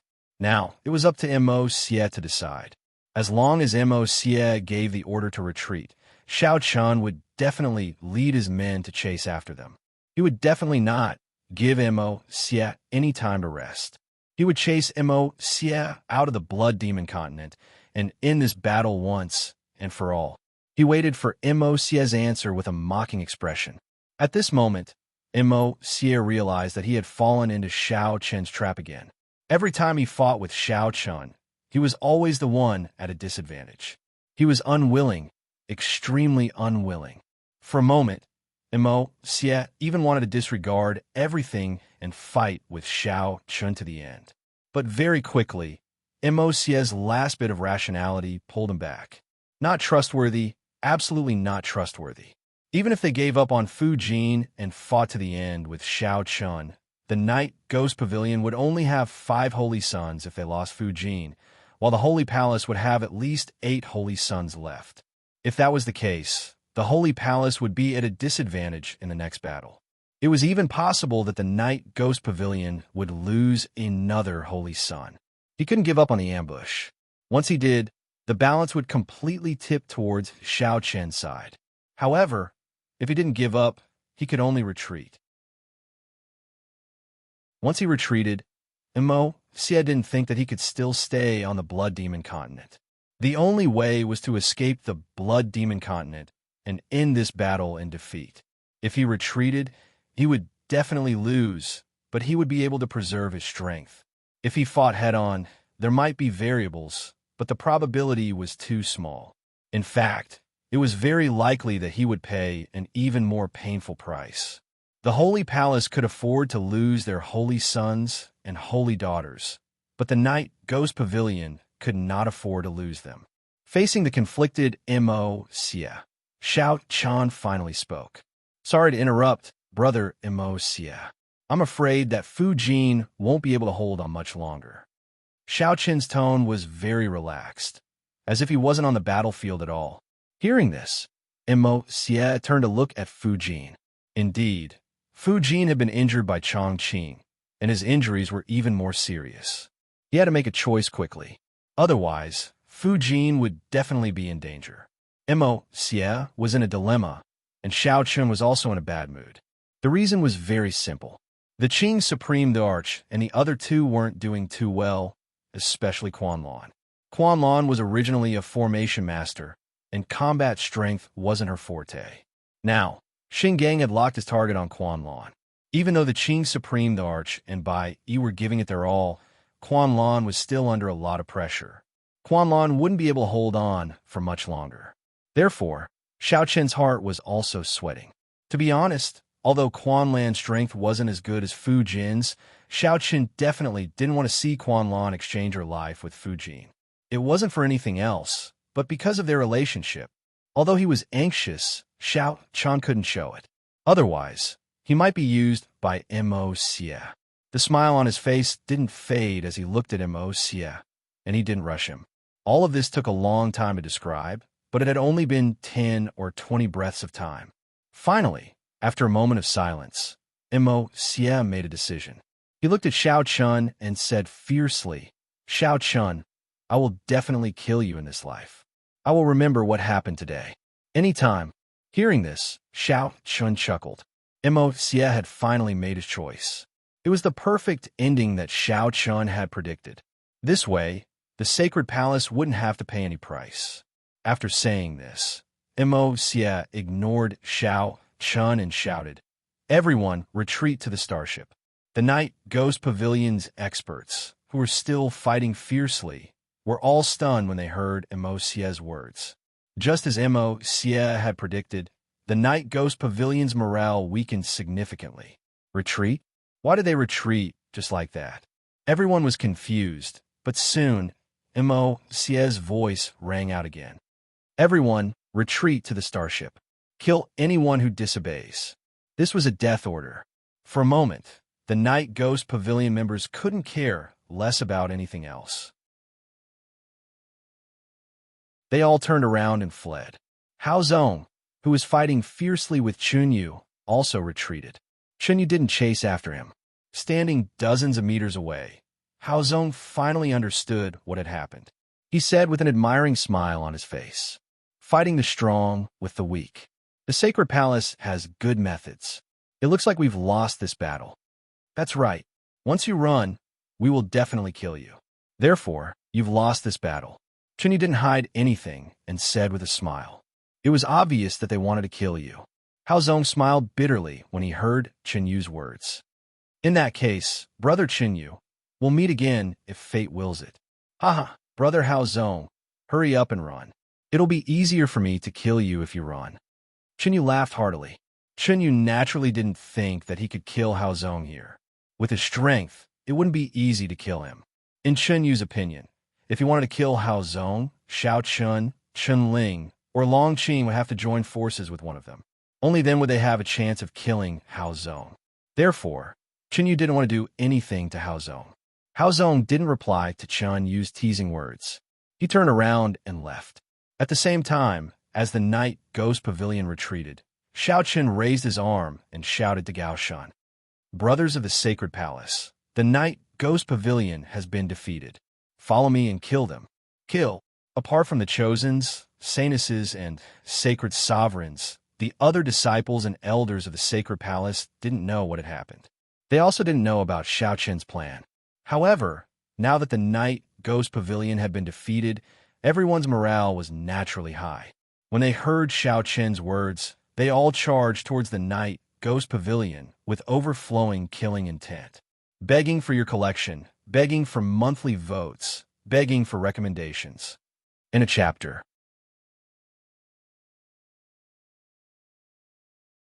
Chapter 1160. The Night Ghost Pavilion's retreat greatly boosted the morale of the sacred palace.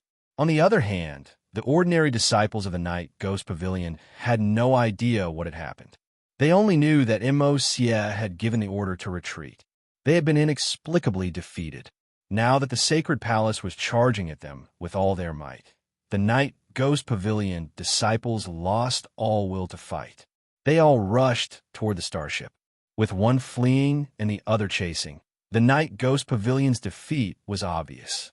Mo's feelings were indescribable as he watched the Night Ghost Pavilion disciples scramble to escape. He clearly had the ability to fight Xiao Chun, but he had lost. He couldn't even fight back. Last time, it was the same on the Bai Mo continent. Now it was the same on the Blood Demon continent. He was filled with hatred. If Mo and Xiao Chun were to fight alone, there was no doubt that Mo would fight to the death without any hesitation. However, he couldn't do that now. There were tens of thousands of people on both sides. As the first chosen, Mo had too many things to consider.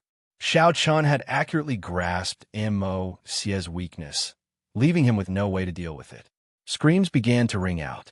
The Night Ghost Pavilion disciples with low cultivation were caught by the Sacred Palace disciples.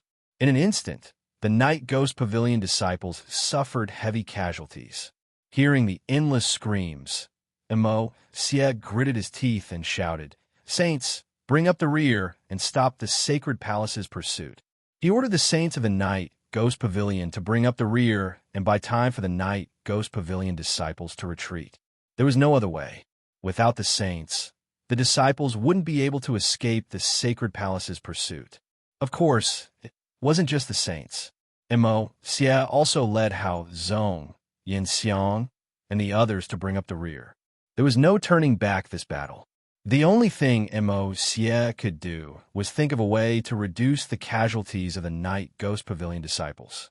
Mo led the group to bring up the rear, while the remaining disciples frantically ran toward the starship. Xiao Chun had a cold smile on his face as he faced Mo once again. He did not engage in a life-and-death battle with Mo. The outcome of the battle was already decided, and the Sacred Palace had achieved their goal. As for Mo, it was impossible to kill him now, so they could only let him go for now. On the other hand, Mo was infuriated. While fighting with Xiao Chun, Mo could tell that Xiao Chun had no intention of fighting to the death with him at all, so he snarled viciously. "Xiao Chun, I will never forget what happened today. Next time, I will kill you with my own hands." As he spoke, Mo's attacks weakened slightly. He naturally did not want to fight to the death with Xiao Chun. The only thing he needed to do now was to delay Xiao Chun and the other Sacred Palace experts so that the Night Ghost Pavilion disciples would have more time to escape. Both sides were entangled with each other, but neither had the intention to fight to the death. The outcome was already decided, and there was no need to fight to the death. In 15 minutes, most of the Night Ghost Pavilion disciples had successfully escaped to the starship.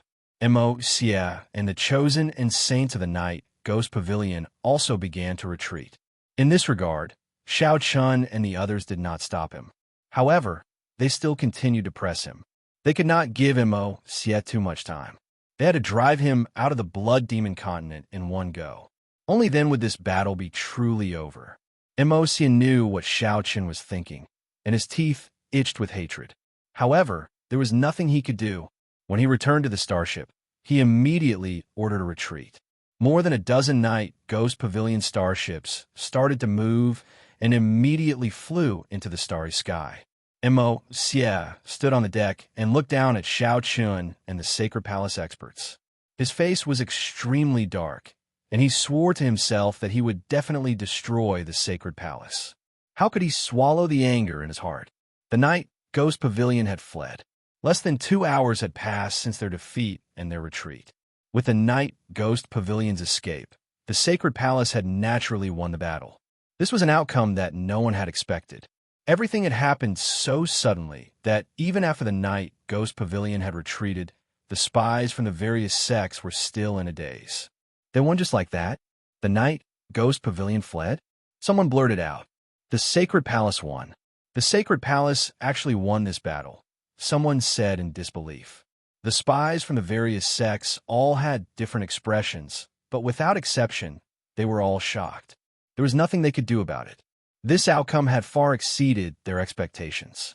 Originally, not many people thought highly of the sacred palace. Even the Nine Heavens, Li Wang's sect, Supreme Deity sect, and the other sects that had allied with the sacred palace did not think highly of the sacred palace. They all thought that the sacred palace's overall strength was inferior to the Night Ghost Pavilions. But now, the Night Ghost Pavilion had fled in panic, and the sacred palace had won a complete victory. The truth was that the sacred palace had won this battle. Xiao Chun did not continue the chase. After the Night Ghost Pavilion had fled on their spaceship, Xiao Chun led his group back.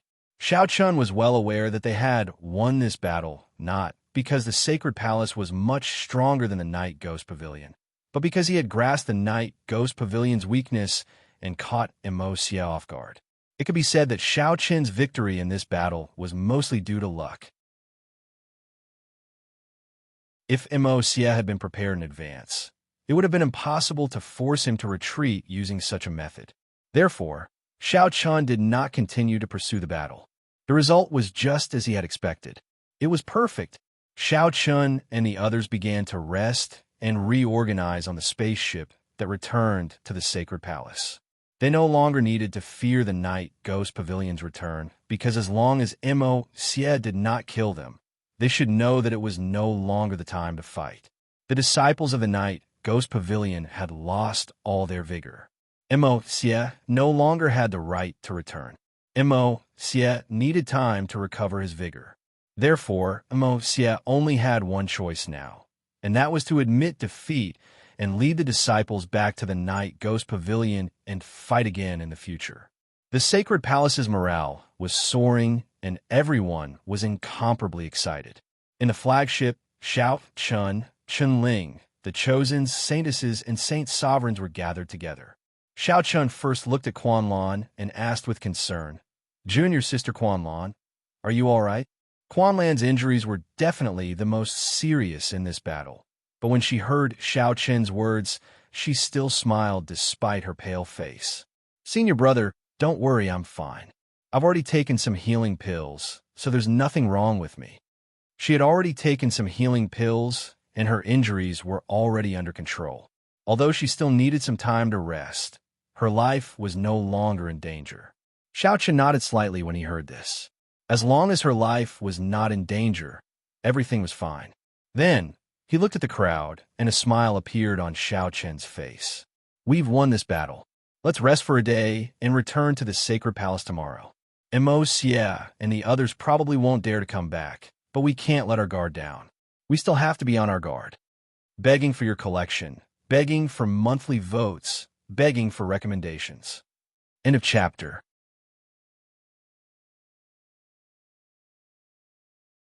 Chapter 1161. The battle had ended with a complete victory for the sacred palace. However, Xiao Chun did not let down his guard because of this. He would rest today and return to the sacred palace the next day. Before he reached the sacred palace, he could not let his guard down. Everyone present nodded in agreement when they heard Xiao Chun's words. That night, the sacred palace still arranged for people to be on guard duty. They did not relax in the slightest because of the Night Ghost Pavilion's departure. Meanwhile, Xiao Chun was in his room, chatting with Qin Shiru and the other two women. Xiao Chun secretly heaved a sigh of relief after the battle ended. Beside him, 100 Flower Fairy personally handed a spirit fruit to Xiao Chun and asked with a smile, "We've won this battle. Shouldn't my husband go to the old heaven next? There are beautiful women waiting for you there." The beautiful women that 100 Flower Fairy was referring to was naturally Tianyue. Hearing this, Xiao Chun took a big bite of the spirit fruit and said with a smile, "Yes, let's find a time when we return." He naturally had to go to the old heaven, not only because of Tianyue, but also because of Qin Shiru and the other two women. He did not forget that he had promised to give the 4 women a grand wedding. This was Xiao Chun's promise to the 4 women, and also Xiao Chun's instructions to them. Tianyue did not say anything, but Qin Shiru and the other two women had been by his side. Along the way, they had suffered a lot and suffered a lot, but the three women had never left him. This was something that Xiao Chun had seen. Now that he had status, and power, he naturally had to give them the best. Hearing Xiao Chen's words, 100 Flower Fairy and the other two women looked at each other and smiled. The three women were actually looking forward to the wedding that Xiao Chun had mentioned. After all, which woman in the world did not want to marry the man they liked openly? Xiao Chun had always kept this matter in mind. At this time, he didn't need too many promises. Xiao Chun would definitely give the four women the most unforgettable wedding. That night, the night ghost pavilion did not appear. Just as Xiao Chun had expected, after escaping from the Blood Demon continent, Mo Xie led the night ghost pavilion back to the Dark Night continent. However, along the way, Mo Xie's anger didn't seem to dissipate at all. In the room, who knew how many things were broken? This was the first battle against the Sacred Palace. Mo Xie had led a group of Night Ghost Pavilion Holy Sons and Holy Daughters, but they had been defeated by Xiao Chun. Perhaps Mo Xie would not have been so angry if the Sacred Palace's strength was truly superior to the Night Ghost Pavilions, but that was not the case at all. In Mo Xie's opinion, the reason they had lost was because of Xiao Chen's scheme. If not for Xiao Chen's scheme, how could he, Mo Xie, and the Night Ghost Pavilion have been defeated so inexplicably? This was the most hateful thing. They clearly had the strength to fight, but they had been defeated because of Xiao Chen's scheme. Mo Xie couldn't do anything about it all. This made Mo Xie feel as disgusted as if he had eaten a fly. Angry curses rang out from Mo Xie's room one after another. In response, the other Night Ghost Pavilion Holy Sons and Holy Daughters didn't dare to casually approach for fear of being scolded by Mo Xie. This was especially true for Fu Jin.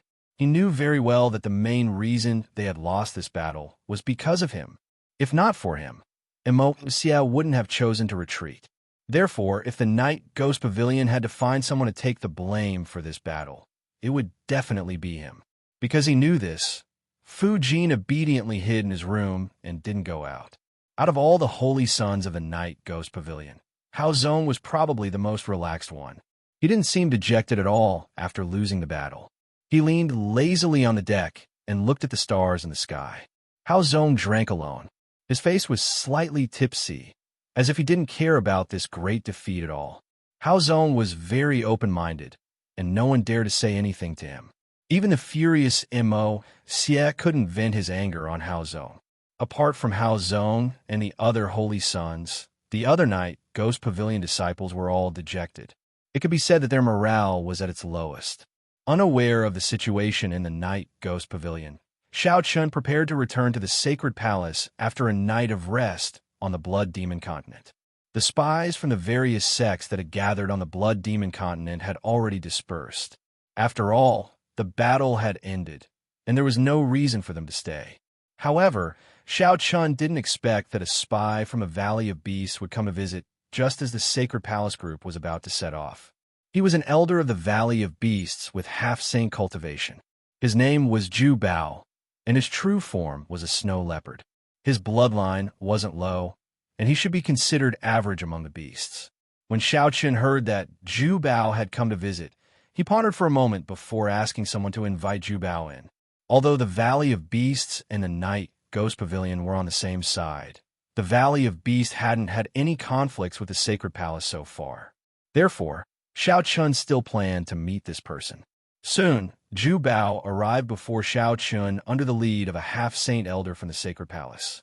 He wasn't arrogant at all, and on the contrary, he was very respectful. Zhu Bao bowed to Xiao Chun and said respectfully, "Valley of Beasts from the Valley of Beasts." Elder Zhu Bao of the Valley of Beasts greets Saint Xiao Chun. A mere elder naturally had a much lower status than Xiao Chun. Therefore, Xiao Chun calmly accepted Zhu Bao's bow.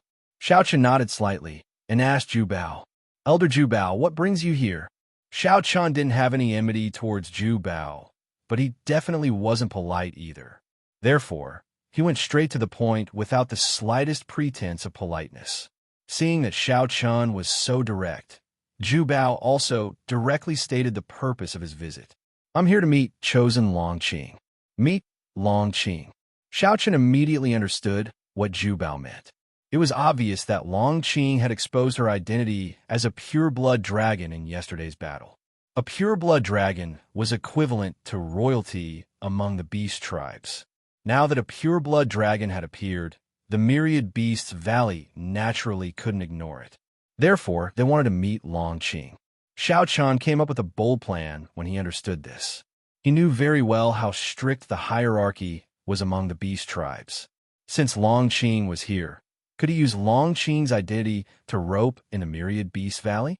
If he could rope in the Myriad Beast Valley to the Dao Saint Palace's side, the Night Ghost Pavilion wouldn't be able to cause any trouble even if they joined forces with the demonic Sky Palace.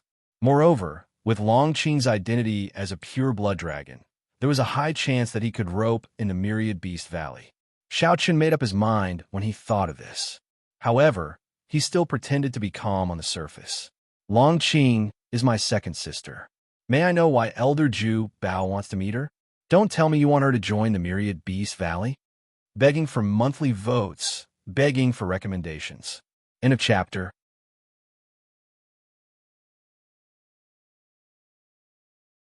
Chapter 1162.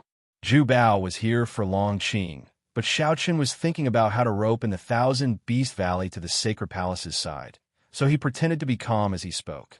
Zhu Bao was stunned when he heard Xiao Chun's words. He did not expect Xiao Chun to be so direct. In fact, Zhu Bao did want Long Qing to go to the Thousand Beast Valley. After all, Long Qing was a pure-blooded Dragon Clan member. If she joined the Thousand Beast Valley, it would be beneficial for both sides, especially for the Thousand Beast Valley. Of course, the Thousand Beast Valley did not value Long Qing's pure-blooded Dragon Clan bloodline, but Long Qing's identity. If they could establish a relationship with the Dragon Clan through Long Qing, the Thousand Beast Valley would really soar to the sky. Zhu Bao was stunned for a moment when Xiao Chun pointed out his thoughts. Then he said awkwardly, "Chosen Xiao Chun, since Saintess Long Qing is a pure-blooded Dragon Clan member, it would be very beneficial to her cultivation if she joined the Thousand Beast Valley. After all, the Thousand Beast Valley was created by the Beast Clan. If Long Qing joins us, she will definitely become the first saintess of the Thousand Beast Valley." Since Xiao Chun had already pointed out his thoughts, Zhu Bao didn't hide it anymore. Upon hearing his words, Xiao Chun wasn't surprised at all and continued to smile faintly as he spoke. "Elder Zhu Bao, you're overthinking things.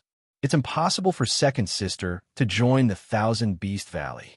Furthermore, is this really the only reason why Elder Zhu Bao wants Second Sister to join the Thousand Beast Valley? I'm afraid that the Thousand Beast Valley wants to establish a relationship with the Dragon Clan through Second Sister." Xiao Chun knew exactly what was on Zhu Bao's mind, so he didn't try to hide it. Hearing this, Zhu Bao was speechless. He didn't know how to answer Xiao Chun. However, Xiao Chun clearly had no intention of letting Zhu Bao answer. After a brief pause, Xiao Chun continued, "All right, Elder Zhu Bao, some things need to be discussed with sincerity. Furthermore, I don't think Elder Zhu Bao has the authority to make the decision. How about this? Elder Zhu Bao can return first and inform the Supreme Sovereign of the Thousand Beast Valley. If you really wish to discuss this, you can send your Supreme Sovereign to the Sacred Palace. We can discuss it then." After saying so much, Xiao Chun directly asked Zhu Bao to leave. Xiao Chun wanted a rope in the Thousand Beast Valley. As such, Zhu Bao, a mere elder, naturally could not make the decision. Therefore, Xiao Chun felt that it was better to let the quasi-sage Supreme Sovereign of the Thousand Beast Valley come personally. He was not worried that the quasi-sage Supreme Sovereign of the Thousand Beast Valley would not come.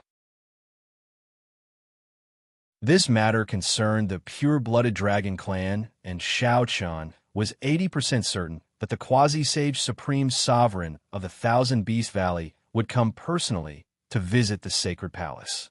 Elder Zhu Bao was stunned when he heard Xiao Chun's words, but he still chose to leave in the end. Just as Xiao Chun had said, he was just a mere elder and could not make any decisions. To put it bluntly, Elder Ju Bao's visit this time was more to test the waters. He never thought that there would be any results, so naturally, he was not disappointed. He made up his mind to send the news back to the Valley of Beasts and wait for the decision of the great sovereigns. After Elder Ju Bao left, Xiao Chun also ordered the saints of the Holy Palace to return. A dozen starships took to the air and left the Blood Demon continent, heading in the direction of the Heavenly Chun continent. On the way, Xiao Chun, Chun Ling, and Long Qing sat together and truthfully told Long Qing about the Thousand Beast Valleys matters. Chun Ling smiled when he heard that Elder Ju Bao had come to visit. How did you guess? As a pure-blooded Dragon Clan member, it would be strange if the Thousand Beast Valley did not try to rope in Second Sister. Chun Ling was not surprised by the Thousand Beast Valley's actions. This was very normal. Chun Ling looked at Xiao Chun and said, "Third brother, what are you thinking? Are you trying to rope in the Thousand Beast Valley through Second Sister?"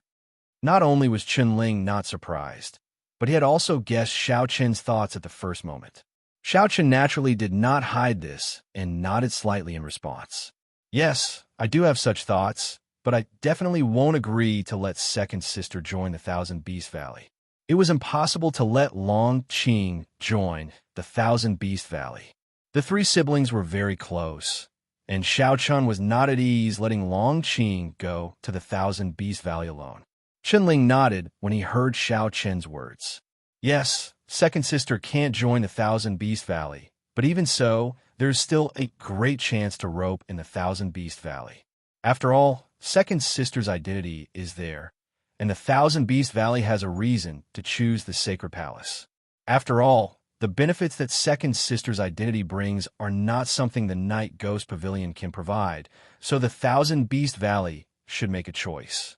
He agreed with Xiao Chun's decision. At the same time, Chun Ling also felt that there was a great chance to rope in the Thousand Beast Valley. Long Qing did not say much as she listened to the two's conversation. She believed that Xiao Chun and Chun Ling would not harm her. She briefly explained the matter of the Thousand Beast Valley. Although there seemed to be a great chance now, everything would have to wait for the Thousand Beast Valley's supreme sovereign to arrive. If he did not take the initiative to come, there would naturally be no room for negotiation. It was impossible for the Sacred Palace to take the initiative to visit the Thousand Beast Valley.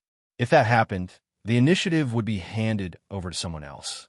They could only wait for the time being. They did not encounter any danger along the way, and everything went smoothly. After a few days, Xiao Chun and the others returned to the Sacred Palace. After the battle, news of the Sacred Palace's great victory had already spread throughout the North Star boundary. The Sacred Palace naturally received the news early on. When Xiao Chun and the others arrived at the Sacred Palace, many Sacred Palace disciples had already gathered in the main square. As the starship slowly landed, the disciples burst into cheers. At the same time, as Xiao Chun and the others walked down from the starship, Xiao Sheng and the other patriarchs, as well as a group of saint sovereigns, also appeared. Looking at Xiao Chun and the other chosens, Xiao Sheng said with a smile, "This battle was well fought. You are all heroes of the Sacred Palace. Today, I will personally celebrate your victory." The Sacred Palace had won the first battle against the Night Ghost Pavilion, so naturally, they had to celebrate. That night, the Sacred Palace celebrated. Everyone who had participated in the battle was rewarded. As for Xiao Chun and the other chosens, Xiao Sheng and the other patriarchs personally held a banquet in the Sacred Palace to celebrate everyone's victory. The atmosphere was very lively, and everyone was in a very good mood. After all, such a great victory had stabilized the Sacred Palace's position. The Nine Heavens, Liwang sect, and Supreme Deity sect no longer dared to underestimate the Sacred Palace too much. Even the three great sects had sent people to congratulate the Sacred Palace on their victory and express their willingness to advance and retreat together with the Sacred Palace. After this battle, the Sacred Palace was truly qualified to stand on equal footing with the three quasi-saint sects, Nine Heavens, Supreme Deity sect, and Liwang sect. The three great sects also truly regarded the Sacred Palace as an equal. Begging for your collection, begging for monthly votes, begging for recommendations. End of chapter.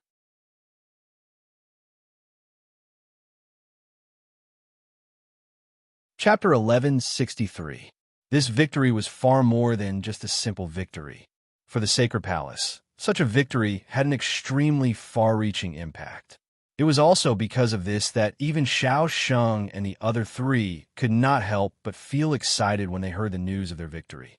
With such a great victory, no one would be able to shake the Sacred Palace's position in the North Star boundary. Whether it was the human race or the other races, everyone would truly regard the Sacred Palace as the seventh quasi-saint sect in the North Star boundary. No one would dare to underestimate them. They desperately needed such a victory, and Xiao Chun didn't disappoint. In the battle against Moxia, Xiao Chun emerged victorious. The atmosphere of the banquet was very high. Even Xiao Sheng and the other three ancestors were smiling as they welcomed the guests. It seemed that the four of them were in a good mood. Even the cold aura around Ice Lotus had faded a lot. The banquet lasted until late at night. Xiao Chun left the Sacred Palace and returned to his cave abode. As Qin Shiru and the other two had left first, they helped Xiao Chun wash up after he returned to his cave abode. Only then did they let him fall into a deep sleep. The night passed in silence. Early the next morning, Xiao Chun went to visit by Ru Yue and Xiao Qing. The two elders were very happy to see Xiao Chun return safely. He chatted with his parents for most of the day. Now that the battle was over, there wouldn't be any large-scale battles in the near future. After this defeat, the Night Ghost Pavilion would obviously need some time to recover. Coupled with the low morale of the Night Ghost Pavilion disciples, the Night Ghost Pavilion obviously wouldn't start another conflict at a time like this. As for the Myriad Beast Valley, Xiao Chun believed that they wouldn't act rashly due to the Longqing incident. In fact, the Myriad Beast Valley might even send a Supreme Sovereign to the Sacred Palace. As such, the Night Ghost Pavilion and the Myriad Beast Valley wouldn't be able to start another conflict in the near future. Only the Evil Sky Hall was left, and they could only endure. There would be a period of peace, so Xiao Chun also planned to make a trip to Ninth Heaven. After all, he had promised Tianyue that once the war ended, he would personally go to Ninth Heaven. His relationship with Tianyue had already been confirmed long ago. However, if he wanted the Nine Heavens and the Heaven race to acknowledge it, he would probably have to put in a lot of hard work. After all, the Heaven race's xenophobia was well known. As the number one holy maiden of the Heaven race, if Tianyue were to marry a human, even if this person was Xiao Chun, the number one holy son of the human race, he believed that there would still be many people in Heaven Pillar who wouldn't agree. There would definitely be a lot of resistance, but so what? To put it bluntly, with Xiao Chen's current status and the rising momentum of the Sacred Palace, there weren't many things that Xiao Chun couldn't accomplish in the North Star boundary.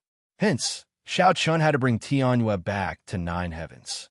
After making up his mind, Xiao Chun told Qin Shiru and the other two girls his thoughts. The three girls all raised their hands in agreement. They naturally hoped that Xiao Chun would be able to marry Tianyue. After receiving the support of the three girls, Xiao Chun rested in the Sacred Palace for 2 days. On the third day, Xiao Chun went to find Xiao Sheng. To put it bluntly, he was going to Ninth Heaven this time to propose marriage. Hence, Xiao Chun felt that it was necessary to bring Xiao Sheng along.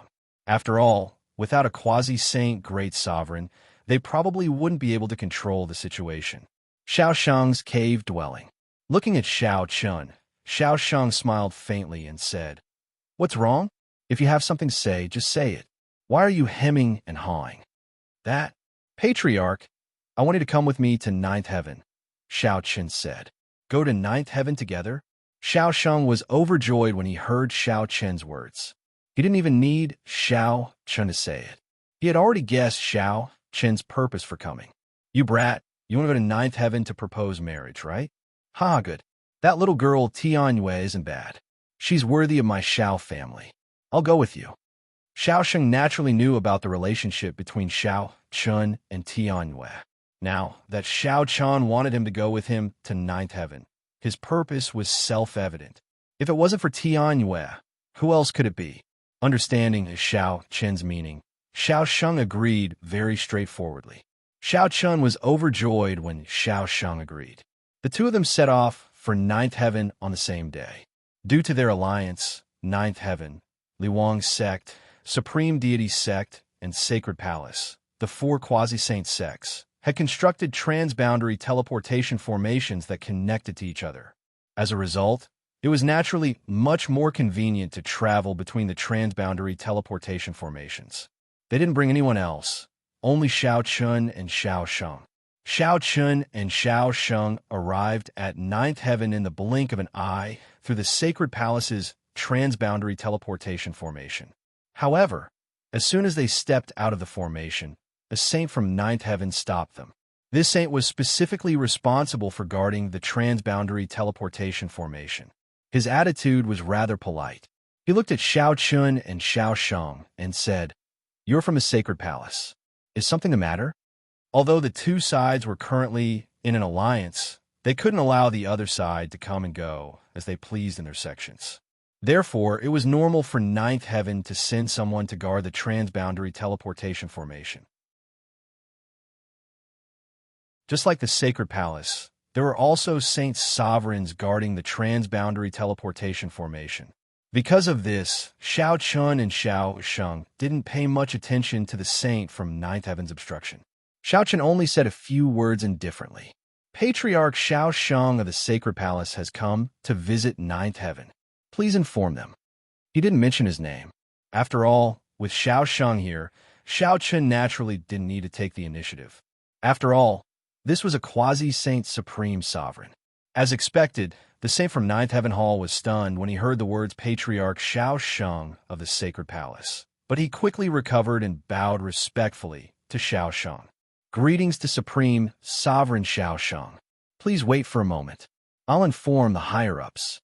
Since Xiao Sheng had come in person, he naturally had to be treated well. After all, he was a quasi-saint supreme sovereign.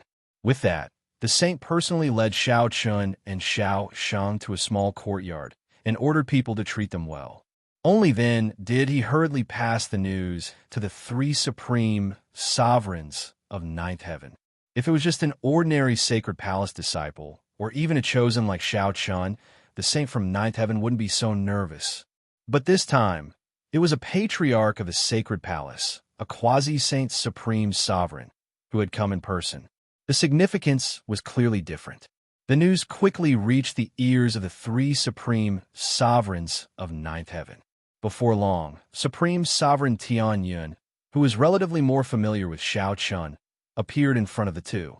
Ignoring Xiao Chun, Supreme Sovereign Tian Yun looked directly at Xiao Sheng with a smile on her face. "It's really rude of me not to welcome Supreme Sovereign Xiao Sheng when you came to Ninth Heaven in person. Haha, Supreme Sovereign Tian Yun is too polite. I also came uninvited. Speaking of which, I'm sorry to have disturbed you." Xiao Sheng also replied politely. Begging for collection, begging for monthly votes, begging for recommendations. End of chapter.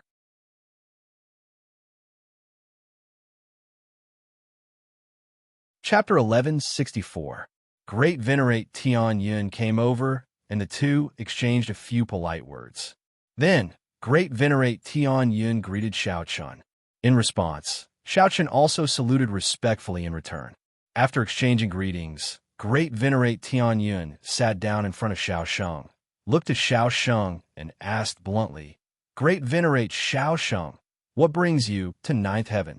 After exchanging greetings, Great Venerate Tian Yun went straight to the point. Hearing this, Xiao Sheng wasn't surprised and slowly said the words he had prepared. "Actually, it's not a big deal. It's also a private matter. Great Venerate Tian Yun should have heard about the relationship between Chun and me. As an elder, I came here for Chun." Xiao Sheng didn't hide anything and said truthfully. Hearing this, Great Venerate Tian Yun also guessed the purpose of Xiao Sheng and Xiao Chen's visit. Like Xiao Sheng, Great Venerate Tian Yun knew about the relationship between Xiao Chun and Tian Yu. It was because of this that Ninth Heaven had forcibly recalled Tian Yu. However, what Great Venerate Tian Yun didn't expect was that Xiao Chun would come so soon. The battle had just ended and Xiao Chun had come in person with Xiao Sheng. This was something great venerate Tian Yun hadn't expected. Speaking of which, Tian Yu had become a lot more indifferent since returning to ninth heaven. She basically didn't have any contact with the outside world. Great venerate Tian Yun naturally knew what was going on with Tian Yu. From the bottom of her heart, great venerate Tian Yun didn't agree with Tian Yu and Xiao Chun. It wasn't because Xiao Chun wasn't outstanding enough. On the contrary, in great venerate Tian Yun's opinion, Xiao Chun was very outstanding. At least in the Sky Clan, no one of the younger generation could be compared to him. Even so, in great venerate Tian Yun's heart, as the first holy maiden of the Sky Clan, if Tian Yu wanted to marry in the future, she should find someone from the Sky Clan. How could she marry an outsider? The reason for his disapproval was very simple. It was because Xiao Chun was an outsider. Supreme exalted Tian Yun smiled bitterly as she glanced at Xiao Chun helplessly before returning her gaze to Xiao Sheng. Since that's the case, I'll be frank with you. Supreme, Sovereign Xiao Sheng, my celestial clan rarely marries outsiders. You should know this. Furthermore, Tian Yue is the first holy maiden of my celestial clan. If she were to marry an outsider, I'm afraid no one in my celestial clan would agree. It could be considered a rather direct rejection, but Xiao Sheng didn't care about it at all. This was something he had long expected. With a slight smile, Xiao Sheng replied, I know that the Tian clan rarely intermarry with other clans, but since Chun and Tian Yue are already in love with each other, then I don't think this will be too big of a problem. Moreover, no matter how you look at it, I don't think Chun will fall behind Tian Yue. The two of them are very suitable. Xiao Sheng's attitude was very unyielding. Instead, it was Supreme exalted Tian Yun who was a little hesitant. It seemed that Xiao Chun was determined to be with Tian Yu, but Tian Yu also had a soft spot for Xiao Chun. This made things a little difficult for Supreme exalted Tian Yun. On one hand, the Tian clan was very xenophobic, let alone intermarriage with other clans. On the other hand, Xiao Chun wouldn't budge an inch, and the same went for Tian Yu. If Tian Yu didn't like Xiao Chun, then things would be much simpler. Supreme exalted Tian Yun could bluntly refuse since Nine Heavens didn't fear the sacred palace anyway. However, the reality was that Tian Yu liked Xiao Chun, which made things a little difficult for Supreme exalted Tian Yun. For a moment, she didn't know how to choose. If she bluntly refused, not only would the relationship between the sacred palace and Nine Heavens become tense, it might even cause a grudge to grow in Tian Yu's heart. If that happened, the little girl would do something even crazier and the gains wouldn't make up for the losses. After a moment of silence, Supreme exalted Tian Yun finally said, I'm afraid I can't make a decision on this matter. Even Nine Heavens can't make a decision on this matter. Tian Yu's family is the #1 family of our Tian clan, so I think we still need to discuss this matter. What does Supreme exalted Xiao Sheng think? Tian Yun didn't agree on the spot, nor did she refuse on the spot. Instead, she said that she wanted to discuss it. Of course, Xiao Sheng and Xiao Chun weren't idiots. Both of them could tell that Tian Yun was actually rejecting the idea in her heart. The reason why they didn't refuse on the spot was because they were more concerned about Tian Yu. After all, Tian Yu also liked Xiao Chun. As such, Tian Yun didn't know how to deal with this matter alone, so she wanted to go back and discuss it. Xiao Sheng didn't insist. He smiled faintly and said, That's fine too. Chun, and I will stay in Nine Heavens for a few days.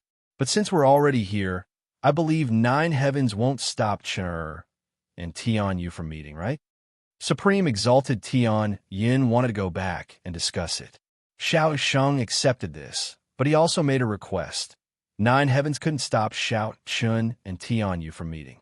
Supreme exalted Tian Yun felt even more troubled when she heard Xiao Sheng's request, but there was no reason to refuse. Moreover, even if Xiao Chun didn't take the initiative to look for Tian Yu, would Tian Yu not come to see Xiao Chun once she heard the news? That was obviously impossible. Therefore, it was completely impossible and meaningless to stop the two from meeting unless they put Tian Yu under house arrest. But that was even more impossible. No matter what, Tian Yu was the #1 holy maiden of Nine Heavens. Nodding helplessly, Supreme Exalted Tian Yun said, "Naturally, that's not a problem." She promised not to stop Xiao Chun and Tian Yu from meeting. Xiao Sheng smiled faintly. Then, the three of them exchanged some superficial pleasantries before Supreme Exalted Tian Yun took her leave. After Supreme Exalted Tian Yun left, only Xiao Chun and Xiao Sheng were left in the courtyard. Looking at Xiao Chun said indifferently, "Chen'er, it seems this matter won't go too smoothly. I'm afraid no one in the Sky Clan will agree to let Tian Yu marry you." "I thought of this long ago. It's not surprising," Xiao Chun replied. The Sky Clan's rejection was completely within Xiao Chen's expectations. Seeing that Xiao Chun was prepared, Xiao Sheng smiled. "In that case, I'm afraid this matter will depend on Tian Yu. With just us, I'm afraid it will be very difficult to make Nine Heavens relent. There are some things that only Tian Yu can handle." Xiao Chen's role in making the Sky Clan agree wasn't that great. It was more up to Tian Yu herself. After all, if Xiao Chun wanted to marry Tian Yu, Nine Heavens could easily refuse. However, if Tian Yu herself insisted on marrying Xiao Chun and her attitude was firm, Nine Heavens couldn't be so arbitrary. After all, Tian Yu's identity was there. Nine Heavens had to take her feelings seriously. If Tian Yu's attitude was firm enough, it wasn't impossible for them to succeed. Xiao Shang's words hit the nail on the head. Hearing that, Xiao Chen nodded and said, "Then I'll go see Tian Yu first and discuss this matter with her. Begging for collection, begging for monthly votes, begging for recommendations." End of chapter.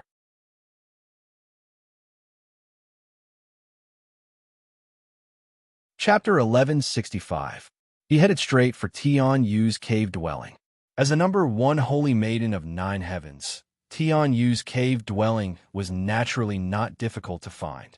While Xiao Chan was rushing to Tian Yu's cave dwelling, Tian Yu was sitting opposite the second holy maiden of Nine Heavens, Lanya. Lanya had a charming smile on her face. "Your little lover is here. I heard he even brought a quasi-sage, supreme, sovereign from the sacred palace. It seems like he's really here to propose marriage." Compared to the other heavenly race clansmen, Lanya did not seem to object to Tian Yu and Xiao Chen's relationship. Therefore, after learning that Xiao Chen had come to Nine Heavens, she hurriedly rushed to Tian Yu's place and told her about it. Tian Yu's face reddened. "You talk too much." Lanya was clearly a little embarrassed by Lanya. Seeing Tian Yu's bashful appearance, Lanya was secretly amused, but she soon put on a serious face. "But Tian Yu, have you ever thought about how difficult it will be for the two of you? No one else will agree, including the supreme sovereigns." It was not easy for Xiao Chen to be with Tian Yue, and Lanya had expected this.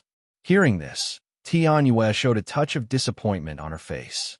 "I naturally know, but even so, I still want to be with Xiao Chen." No matter how difficult it was, Tian Yu would not compromise. This was Tian Yu's decision. Lanya smiled and did not say anything else. She had no choice in this matter. Whether or not it would succeed would ultimately depend on Xiao Chen and Tian Yu. While the two were chatting, a maidservant walked in and said that Xiao Chen from the sacred palace had arrived. Tian Yu revealed a happy smile when she heard that Xiao Chen had arrived, while Lanya teased with a smile. "Oh, you really came just like that. It seems that your little lover is treating you well." Lanya teased, but Tian Yu ignored her and quickly walked out of the cave. Seeing this, Lanya curled her lips and followed closely. She personally went to welcome Xiao Chen. At the entrance of the cave dwelling, Tian Yu saw Xiao Chen. During this period of time, she had been worried about Xiao Chen. Now that they met, Tian Yu did not care about anything else. She hurriedly rushed forward and took the initiative to rush into Xiao Chen's arms. Her tone was somewhat resentful. "What took you so long? I almost went to the sacred palace to look for you." Hearing Tian Yu's words, Xiao Chen smiled and said, "The war took some time, but I'm here now." The two of them hugged each other, and Lanya did not say anything to interrupt them. After a while, Tian Yu left Xiao Chen's embrace with a red face. Only then did Lanya introduce the two of them.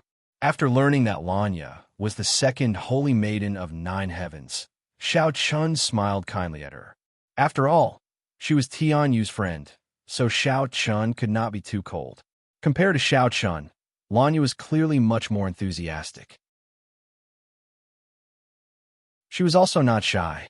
Although it was the first time they met, she immediately teased Xiao Chun. "I say, you really have no conscience. Our Tian misses you every day." In response to Lanya's joke, Xiao Chun did not mind and laughed heartily. Then, he walked into the front hall with the two women. Tian trusted Lanya very much, and after a short conversation with her, Xiao Chun could tell that Lanya did not seem to object to the matter between him and Tian. Or rather, Lanya was truly on Tian side. As long as Tian liked him, then so be it. Lanya did not have any objections. Since Lanya did not object, and this matter was not a secret, Xiao Chun did not avoid anything and said in front of Lanya, "Ancestor and I have already met Supreme Sovereign Tian, but she did not seem to agree.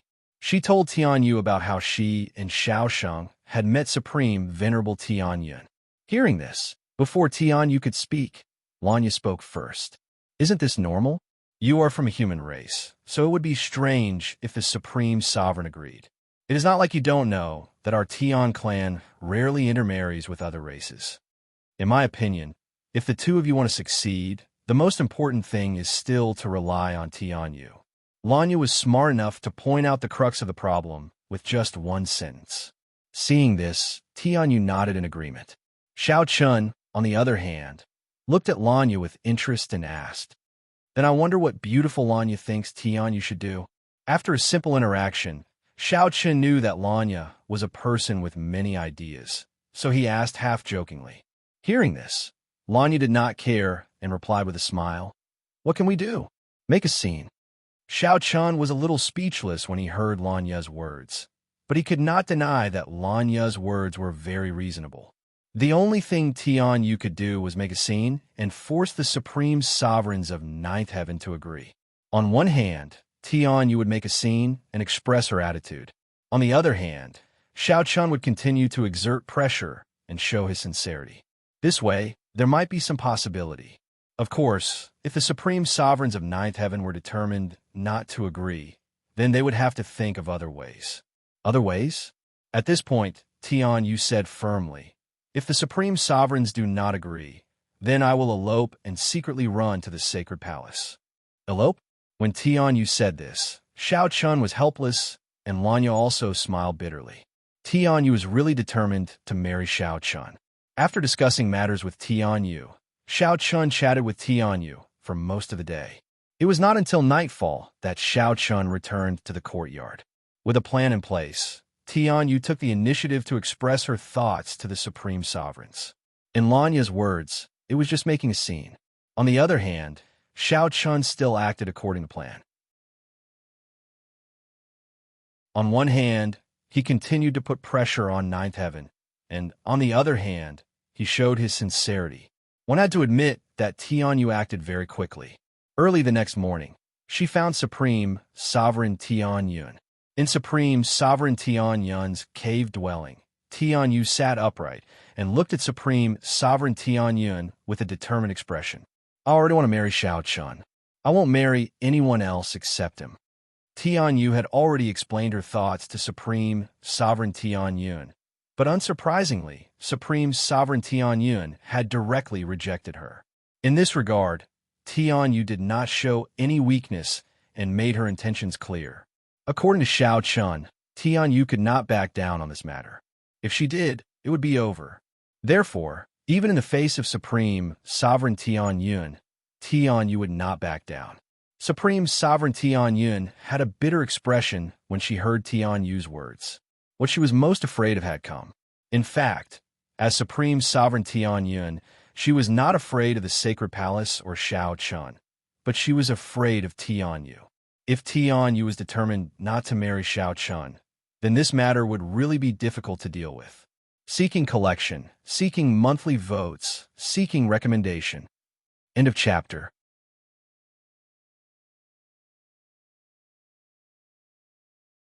Chapter 1166.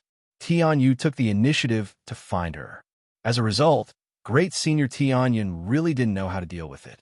After all, if it was just Xiao Chen's wishful thinking, then things would be much simpler, but now it was obviously not the case. Not only did Xiao Chun insist on marrying Tianyu, but Tianyu also looked like she wouldn't marry anyone else except Xiao Chun. Both of them were like this. For a time, great senior Tianyun was indeed a little embarrassed, so she could only helplessly look at Tianyu and say, Tianyu, have you really thought it through?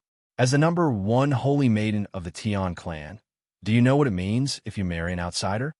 Why, if I marry Xiao Chun, I will still be the number one holy maiden of the Tian clan. This won't affect other things. Tianyu replied very calmly. She didn't care about intermarriage at all. Moreover, there was no clear rule in the Tian clan that said that the Tian clan couldn't intermarry with outsiders. The reason why there were very few Tian clan members who intermarried with outsiders was entirely because the Tian clan was xenophobic. Since there was no clear rule, there was naturally no problem with Tianyu and Xiao Chun marrying. Anyway, the purpose of Tianyu coming here today was very clear, which was to marry Xiao Chun. Seeing Tianyu's determined and persistent face, great senior Tianyun was completely helpless. She talked to Tianyu for almost half a day, beating around the bush and even ordering her, but Tianyu was stubborn and insisted on marrying Xiao Chun no matter what. In the end, great senior Tianyun could only let Tianyu go back first and wait for her to discuss with the other two great seniors before making a decision. Since she couldn't persuade Tianyu, great senior Tianyun could only use the delaying tactic, but all this was just the beginning. After Tianyu left, less than half a quarter of an hour, a saint of ninth heaven reported that Xiao Sheng invited great senior Tianyun. Hearing that Xiao Sheng was looking for her, great senior Tianyun only felt a headache. She didn't need to ask to know why Xiao Sheng was looking for her. She had just sent Tianyu away, and now Xiao Sheng and Xiao Chen came. This was simply forcing her to die. She really didn't want to go, but she had no choice. Xiao Sheng was also a quasi-sage. Since he had invited her, she had no reason to refuse. She braced herself and went to Xiao Sheng's residence. In the front hall, she saw Xiao Sheng and Xiao Chun who had been waiting for her. She greeted them politely. Then, Xiao Sheng took the initiative to ask about Xiao Chun and Tianyu's marriage. Supreme Venerate Tianyun had no choice but to evade Xiao Sheng's question. However, Xiao Sheng didn't seem to care at all. He allowed Supreme Venerate Tianyun to evade his questions and personally sent her off. Xiao Sheng didn't show any aggressive intent. However, Great Venerate Tianyun hadn't expected that this was just the beginning. In the next few days, Supreme Venerate Tianyun was completely caught up in the bombardment of Tianyu and Xiao Chun. Tianyu came early in the morning and stayed until sunset before leaving. Then, Xiao Sheng invited her to stay until late at night. Supreme Sovereign Tianyun had been bombarded like this for several days. Even she could not hold on any longer. It was not that she was tired, but that she was annoyed. Xiao Chun and Tianyu were obviously determined to torture her to death unless she agreed. She was so annoyed that Supreme Venerate Tianyun had no choice but to find the other two Supreme Venerates of Ninth Heaven. Late at night, in Supreme Venerate Tianyun's cave dwelling, two men, one middle-aged, one old, and Supreme Venerate Tianyun were sitting in a circle in the courtyard. These two men were the other two quasi-sage Supreme Venerates of Ninth Heaven. Xiao Chun had seen the middle-aged man before when he entered the Heaven Domain, but Xiao Chun hadn't seen the old man before. However, if Xiao Sheng was here, he would definitely be able to sense that the old man was at the great circle of the quasi-sage stage. This was simply too terrifying. As the three sat in a circle, Supreme Venerate Tianyun truthfully told the two of them what had happened in the past few days. In the end, she said with a helpless expression, "Tell me, if there's no other way, I can only agree to their request." Supreme Venerate Tianyun had no choice but to agree to the marriage between Xiao Chun and Tianyu if they couldn't come up with a solution. The middle-aged man said with a cold expression, "What's there to say? Ninth Heaven isn't afraid of the sacred palace. If they really want to pester us endlessly, we can just drive them away." The middle-aged man's character was very impatient. Hearing this, great sovereign Tian Yun rolled her eyes and said, "Drive them away? Do you want to start a war with the sacred palace? What nonsense! If they could drive away Xiao Sheng and Xiao Chun, Supreme Venerate Tian Yun wouldn't have to be so troubled. It was absolutely impossible to drive away Xiao Sheng and Xiao Chun. After all, Ninth Heaven and the Sacred Palace were still in an alliance. If there was a conflict between the two sides, the Night Ghost Pavilion and the other two great sects would be happy to take command. Moreover, given the current situation in the North Star boundary, the 7 quasi-sage sects had already formed an alliance. If anyone was isolated at this time, they would definitely become the target of public criticism. Therefore, it was simply impossible to fall out with the Sacred Palace.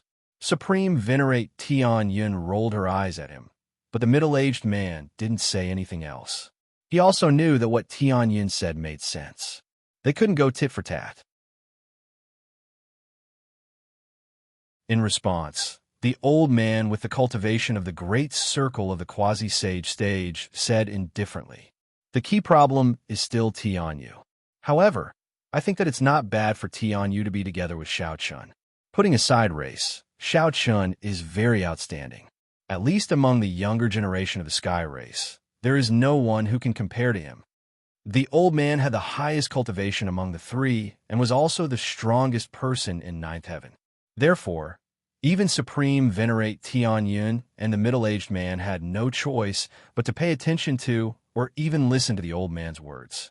Now that the old man said this, it seemed like he didn't object to Xiao Chun and Tian Yu being together. The middle-aged man snorted coldly. "In that case, we agree to this marriage?" There was clearly a trace of anger in his words. It was obvious that the middle-aged man was a very old-fashioned person.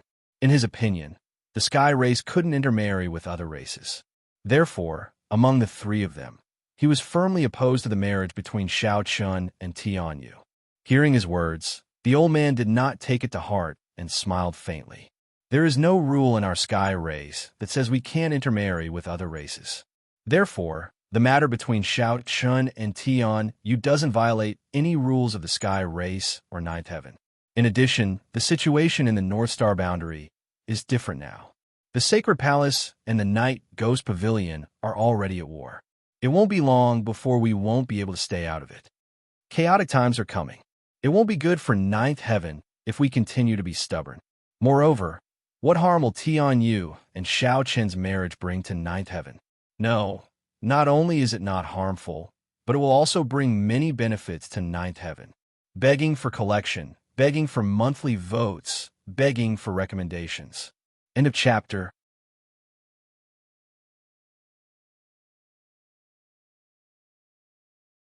Chapter 1167. Compared to Supreme Sovereign Tian Yun and the middle-aged man, the old man clearly saw further and was more meticulous in his thinking. The middle-aged man was still unwilling to admit defeat. "Then tell me, what benefits does the marriage of Xiao Chun and Tian Yu bring to Nine Heavens?" "Huh, you can't even understand?" The old man smiled faintly. He could tell that the middle-aged man was speaking out of anger, but he did not take it to heart. "There are 3 benefits. First, if Xiao Chun can marry Tian Yu, the alliance between Nine Heavens and the Sacred Palace will be much stronger than it is now. The marriage of the first chosen of both sides will make it difficult for Nine Heavens and the Sacred Palace to separate. Second, with the relationship between Xiao Chun and Tian Yu, there will never be a possibility of the Sacred Palace and Nine Heavens betraying each other in the war. After the war, the Sacred Palace and Nine Heavens will have more say in the distribution of benefits. After all, the Liwang sect and the Supreme Divine sect do not have the same relationship as Nine Heavens and the Sacred Palace. Thirdly, if Tian Yue can really marry Xiao Chun, with her status in the Tian clan, she will undoubtedly be able to play an absolutely sensational role. In this way, there will not be too many obstacles in the future when the Tian clan and other clans marry. This is also a good thing for the Tian clan. Of the 3 benefits, the first 2 were related to the Sacred Palace, and the last was related to the development of the Sky Race. In fact, the Sky Race was so xenophobic. On one hand, it was because they felt that their bloodline was noble, On the other hand, it was also because the sky race was conservative. However, this was not a good thing. Ever since the sky race chose to be conservative and deliberately cut off contact with the outside world, the sky race had become weaker and weaker with the passage of time. One must know that the sky race used to be the true overlord of the North Star boundary, especially during the era of the Heavenly Emperor. Unfortunately, the appearance of the Heavenly Emperor made the sky race glorious for a time. But it was also because of this that the sky race became arrogant and condescending. They always felt that the other races were inferior and unworthy of interacting with sky race. However, such an approach was clearly wrong. If a warrior chose to shut himself in and cut off all contact with the outside world, then even if he was poor his entire life, he would not achieve much. And if a race chose to close their doors and seal their country, it would definitely be a disaster for that race. Just like the current Tian clan, they were getting weaker and weaker. The reason is actually very simple. The martial Tao is developing, but you don't have any contact with the outside world. You go missing and shut yourself in your home to cultivate bitterly. In this way, how would you know the current trend of the martial Tao's development? Just like the current Tian clan, after so many years, the martial way of the Tian clan had practically stagnated and was still revolving around the power of the imprint. Little did they know that the other races, whether it was the development of their bloodline, their divine abilities, or their martial skills, had already made considerable progress. This was the consequence of the Tian clan not contacting other races. After so many years, other than making some small progress in the development of the imprint, the Tian clan's bloodline power and divine abilities were practically stagnant. Therefore, the old man wanted to change this situation, and Tian Yu was the best way to do so. As the number one holy maiden of the Tian clan, if Tian Yu married an outsider, then for the other Tian clan people, it would probably play a good role. The Tian clan could no longer remain stagnant. They had to go out and integrate into this world. Only then could they ensure that their race would flourish forever. It had to be said that the old man saw through it very clearly, and his words were very reasonable. Hearing this, Great Senior Tian Yun nodded in agreement. That's right, my Tian clan can no longer remain stagnant. Otherwise, sooner or later, we will decline. Great Senior Tian Yun agreed with the old man's words, but the middle-aged man clearly did not. He was the kind of person who believed that the Tian clan was superior to the other races, so he firmly disagreed with Tian Yu marrying Xiao Chun.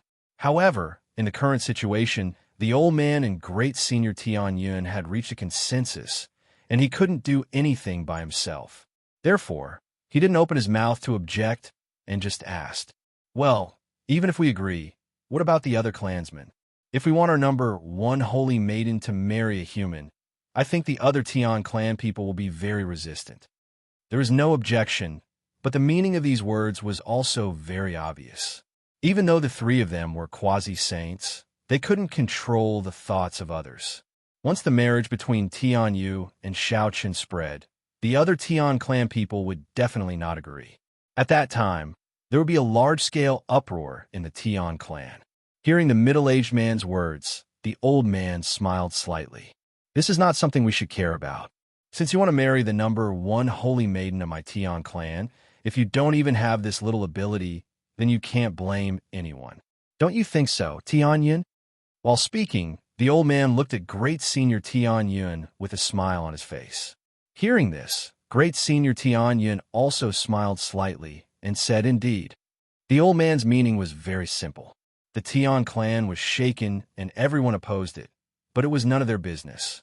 In any case, they had agreed to the matter between Xiao Chun and Tian Yu. As for how to persuade the Tian clan people and how to successfully marry Tian Yu, that was Xiao Chen's own business. Anyway, I have agreed to this matter. Whether you can succeed or not depends on your own ability.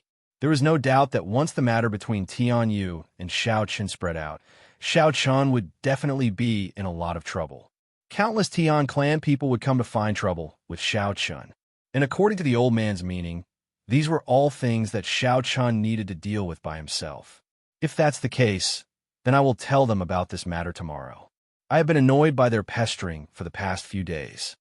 Great Senior Tian Yun said with a smile on her face. Okay, you can do as you see fit.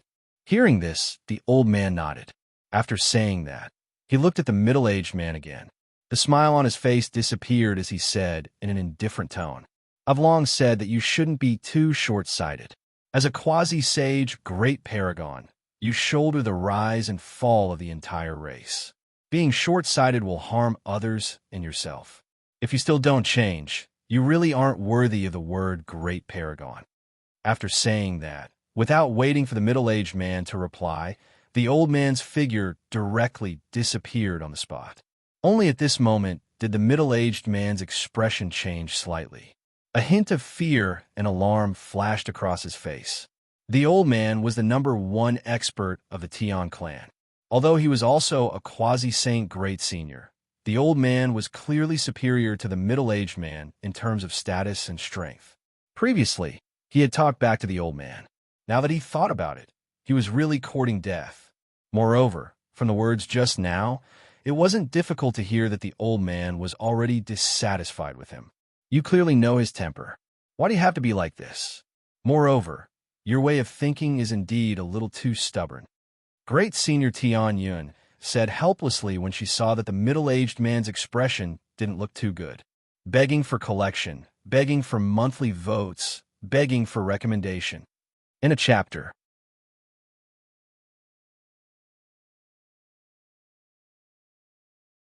Chapter 1168. Supreme Venerate Tian Yun's words sounded slightly reproachful. Although the three of them were quasi-sage supreme venerates of the ninth heaven, the one who really made the decision was the old man. This was because the old man had the highest cultivation base. This was just like the saints and saintesses of the various quasi-saint sects. Although they were all saints, the first saint was obviously much stronger than the other saints. This was the same principle. Upon hearing Supreme Venerate Tian Yun's words, the middle-aged man did not say anything more. He got up and left. Supreme Venerate Tian Yun sighed slightly as she watched the middle-aged man leave. Then, she turned and returned to her room. Tian Yu did not know that Supreme Venerate Tian Yun and the other two had already made a decision. The next day, she arrived at Supreme Venerate Tian Yun's residence early, as usual. It was as if she would come every day if Supreme Venerate Tian Yun did not agree. Supreme Venerate Tian Yun, who had been waiting for a long time, smiled helplessly as she watched Tian Yu walk into the courtyard. Girl, come with me. Let's go see Xiao Chen. Supreme Venerate Tian Yun spoke first without waiting for Tian Yu to speak. Tian Yu was stunned, but this time, Supreme Venerate Tian Yun did not give her time to react. She directly pulled her out of the cave. They went all the way to the courtyard where Xiao Chen lived. Tian Yu guessed something along the way and couldn't help but feel happy. Supreme Venerate Tian Yun had obviously agreed to it. She was a little caught off guard. She did not expect Supreme Venerate Tian Yun to change so much in just one night. Following behind Supreme Venerate Tian Yun, the two walked into the courtyard. Xiao Chen, who had received the news first, was already waiting in the front yard. After greeting Supreme Venerate Tian Yun, the group walked into the front hall. Xiao Sheng sat on the main seat. After exchanging a few pleasantries, Supreme Venerate Tian Yun and Xiao Chen sat opposite each other. As for Tian Yu and Xiao Chen, they stood behind them. Supreme Venerate Tian Yun did not keep them in suspense and said bluntly, Nine Heavens has agreed to the marriage between Xiao Chen and Tian Yu. Agreed?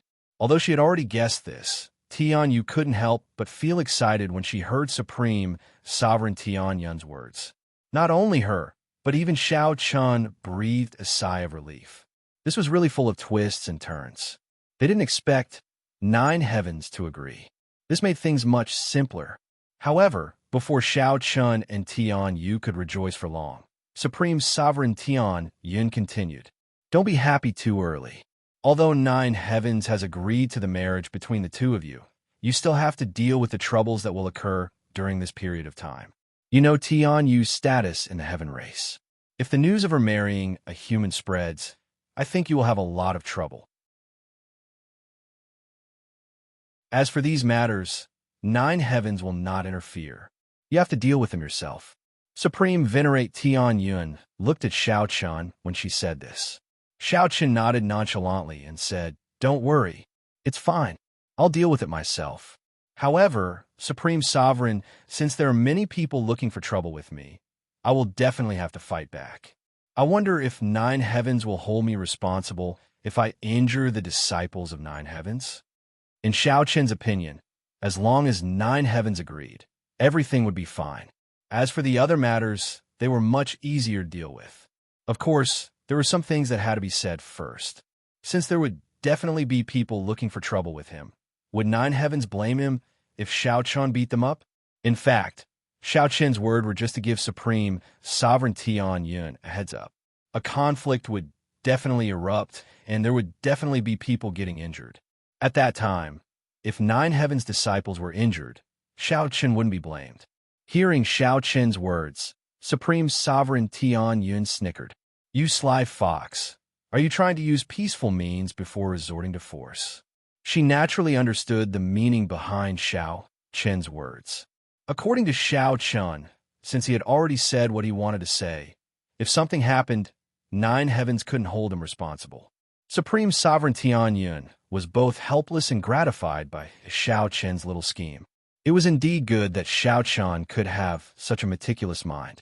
After scolding with a smile, Supreme Sovereign Tian Yun continued, "It's up to you to deal with it. As long as you don't die or become crippled, 9 heavens will definitely not hold you responsible. However, if you kill or cripple someone, that's a different matter. Do you understand? If you want to fight, then fight. As long as you don't die or become crippled, it's fine." This was the principle of 9 heavens. Hearing this, Xiao Chen smiled and nodded. With Supreme Sovereign Tian Yun's words, things would be simple. Supreme Sovereign Tian Yun didn't stay here for too long. After talking about the matter, she quickly left.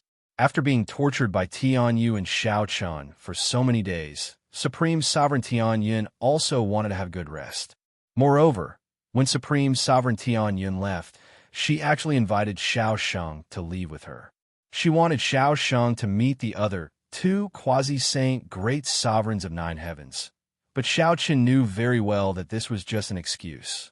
Supreme Sovereign Tian Yun took Xiao Sheng away because she didn't want Xiao Sheng to participate in the matters of the younger generation. In any case, Xiao Chen's many troubles were already inevitable. After those brats learned that Tian Yu was going to get married, they would definitely fly into a rage and come looking for Xiao Chen. At that time, it would be up to Xiao Chen to deal with it. Xiao Chen was very clear about Supreme Sovereign Tian Yun's thoughts, but he also agreed with her approach. Originally, he didn't want Xiao Sheng to participate in these matters. After all, Xiao Sheng was a quasi-saint great sovereign. If he interfered in the matters of the younger generation, it would really be a disgrace. The matters of the younger generation still needed to be handled by the younger generation. After Supreme Sovereign Tian Yun and Xiao Sheng left, only Xiao Chen and Tian Yu were left in the courtyard. Without any outsiders, Tian Yu also relaxed a lot. She looked at Xiao Chen and said with a worried expression, "Supreme Sovereign is right. You must have a lot of trouble during this period. Why don't we hurry back to the Sacred Palace? As long as we return to the Sacred Palace, the younger generation of the Tian clan won't be able to do anything to you." Although she knew that Xiao Chen was going to face the provocation of the entire younger generation of the Tian clan, Xiao Chen smiled faintly when he heard Tian Yu's words. "Don't worry. Moreover, I said that I would marry you in a grand manner. How can we return to the Sacred Palace now?" Xiao Chen couldn't avoid this matter. As a man, if he still had to be sneaky about his marriage, it would really be a disgrace. Therefore, Xiao Chen had already made up his mind to confront the younger generation of the Tian clan. He had no intention of secretly returning to the Sacred Palace. On the same day, Xiao Chen also sent a message back to the Sacred Palace. When the Sacred Palace received Xiao Chen's message, the 10 great sacred halls of the Sacred Palace quickly took action. Chun Ling and the other chosen, as well as all the prospective chosen from the 10 great sacred halls of the Sacred Palace, went to ninth heaven through the transmission array, seeking collection, seeking monthly votes, seeking recommendations. End of chapter.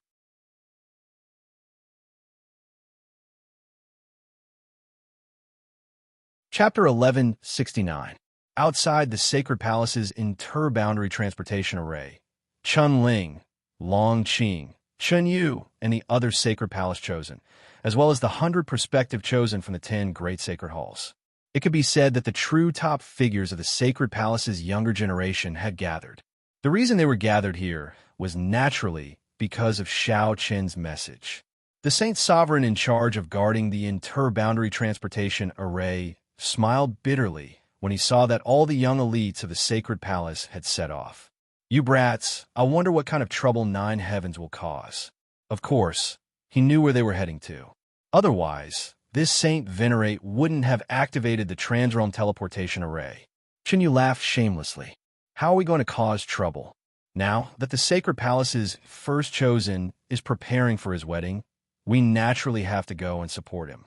It's impossible for us to cause trouble, said Chinyu with a smile on his face. However, the holy Venerate rolled his eyes when he heard Chinyu's words. Not creating trouble? Who was he trying to fool?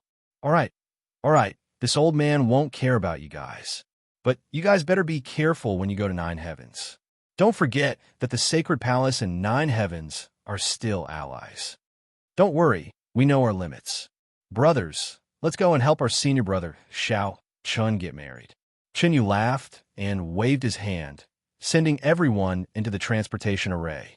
Through the transportation array, the group quickly arrived at Nine Heavens, but just like Xiao Chun, they were stopped by the Saint Sovereigns of Nine Heavens as soon as they stepped out of the array. The Nine Heavens Saints stared blankly at the hundreds of young men and women before him. They were either dressed in Sacred Palace chosen robes or Sacred Palace chosen robes. What was going on?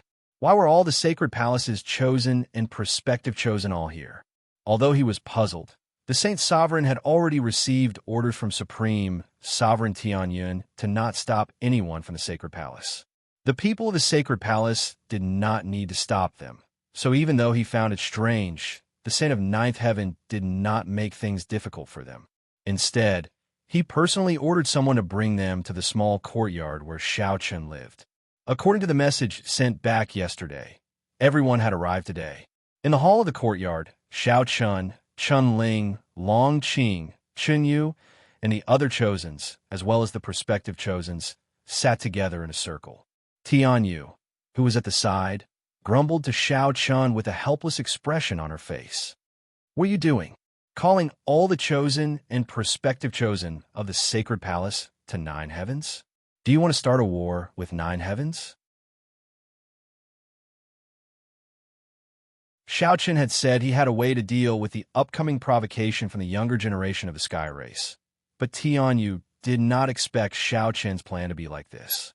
Calling all the chosen and prospective chosen of the Sacred Palace to Nine Heavens was Xiao Chun's plan.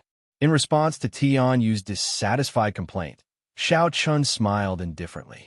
You can't blame me. How can I deal with the provocation from the younger generation of the Sky Race alone? Besides, I know what I'm doing, so don't worry. Xiao Chun had already decided to call Chun Ling, Long Qing, and the others over when he knew that the younger generation of the Sky Race would find trouble with him. What a joke. First of all, he was not alone, and there was no need for him to fight alone like a fool. Since he had brothers and friends by his side, why not use them? Moreover, Xiao Chun wanted to marry Tian Yu in a grand manner.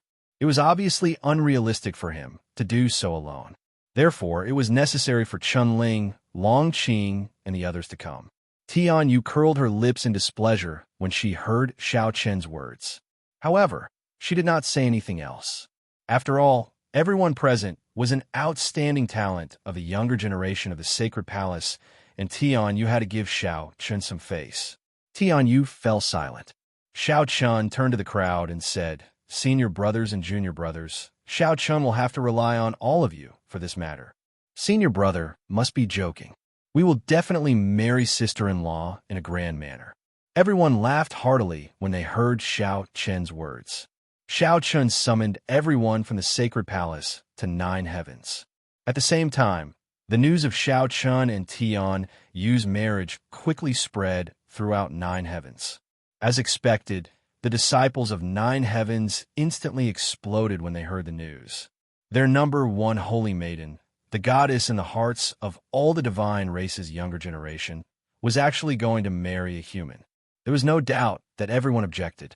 Moreover, under the control of the chosens of nine heavens, the disciples quickly gathered together.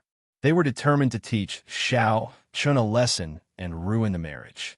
The voices denouncing Xiao Chun grew louder and louder in nine heavens. Amidst the cursing, trouble came knocking on their door on the first day. The fifth holy son of nine heavens, Ziyu, led several hundred young disciples to Xiao Chun's courtyard. Everyone cursed loudly, saying things like "Get Xiao Chun out of nine heavens." Xiao Chun and the others, who were chatting in the courtyard, heard Ziyu bring people over to scold them. Yu was the first to laugh and say, "I didn't expect trouble to come so quickly. Fellow brothers, who do you think will solve this problem?" Trouble came knocking on their door. This was not out of Xiao Chun and the others' expectations at all. Emperor Qing and Bai Yi stood up first when they heard Chen Yu's words. "Let's go." With that, the two immediately strode out of the courtyard. Of course, they were followed by more than 20 prospective chosens. He did not plan to personally deal with this matter. After all, he had asked Chen Ling and the others to come for this time.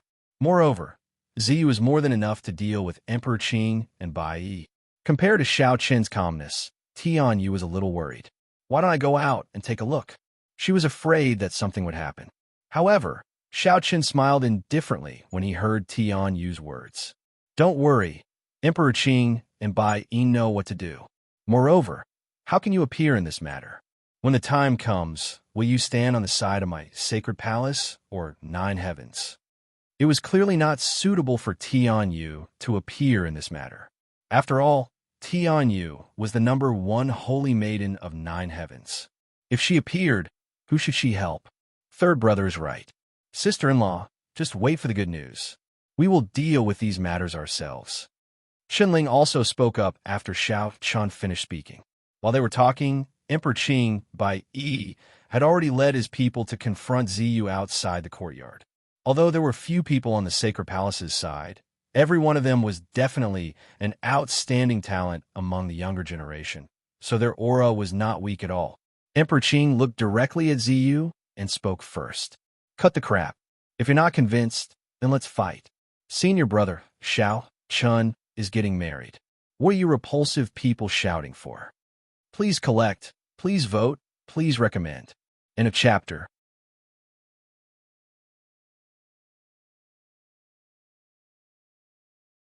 Chapter 1170. Emperor Qing's words were very direct.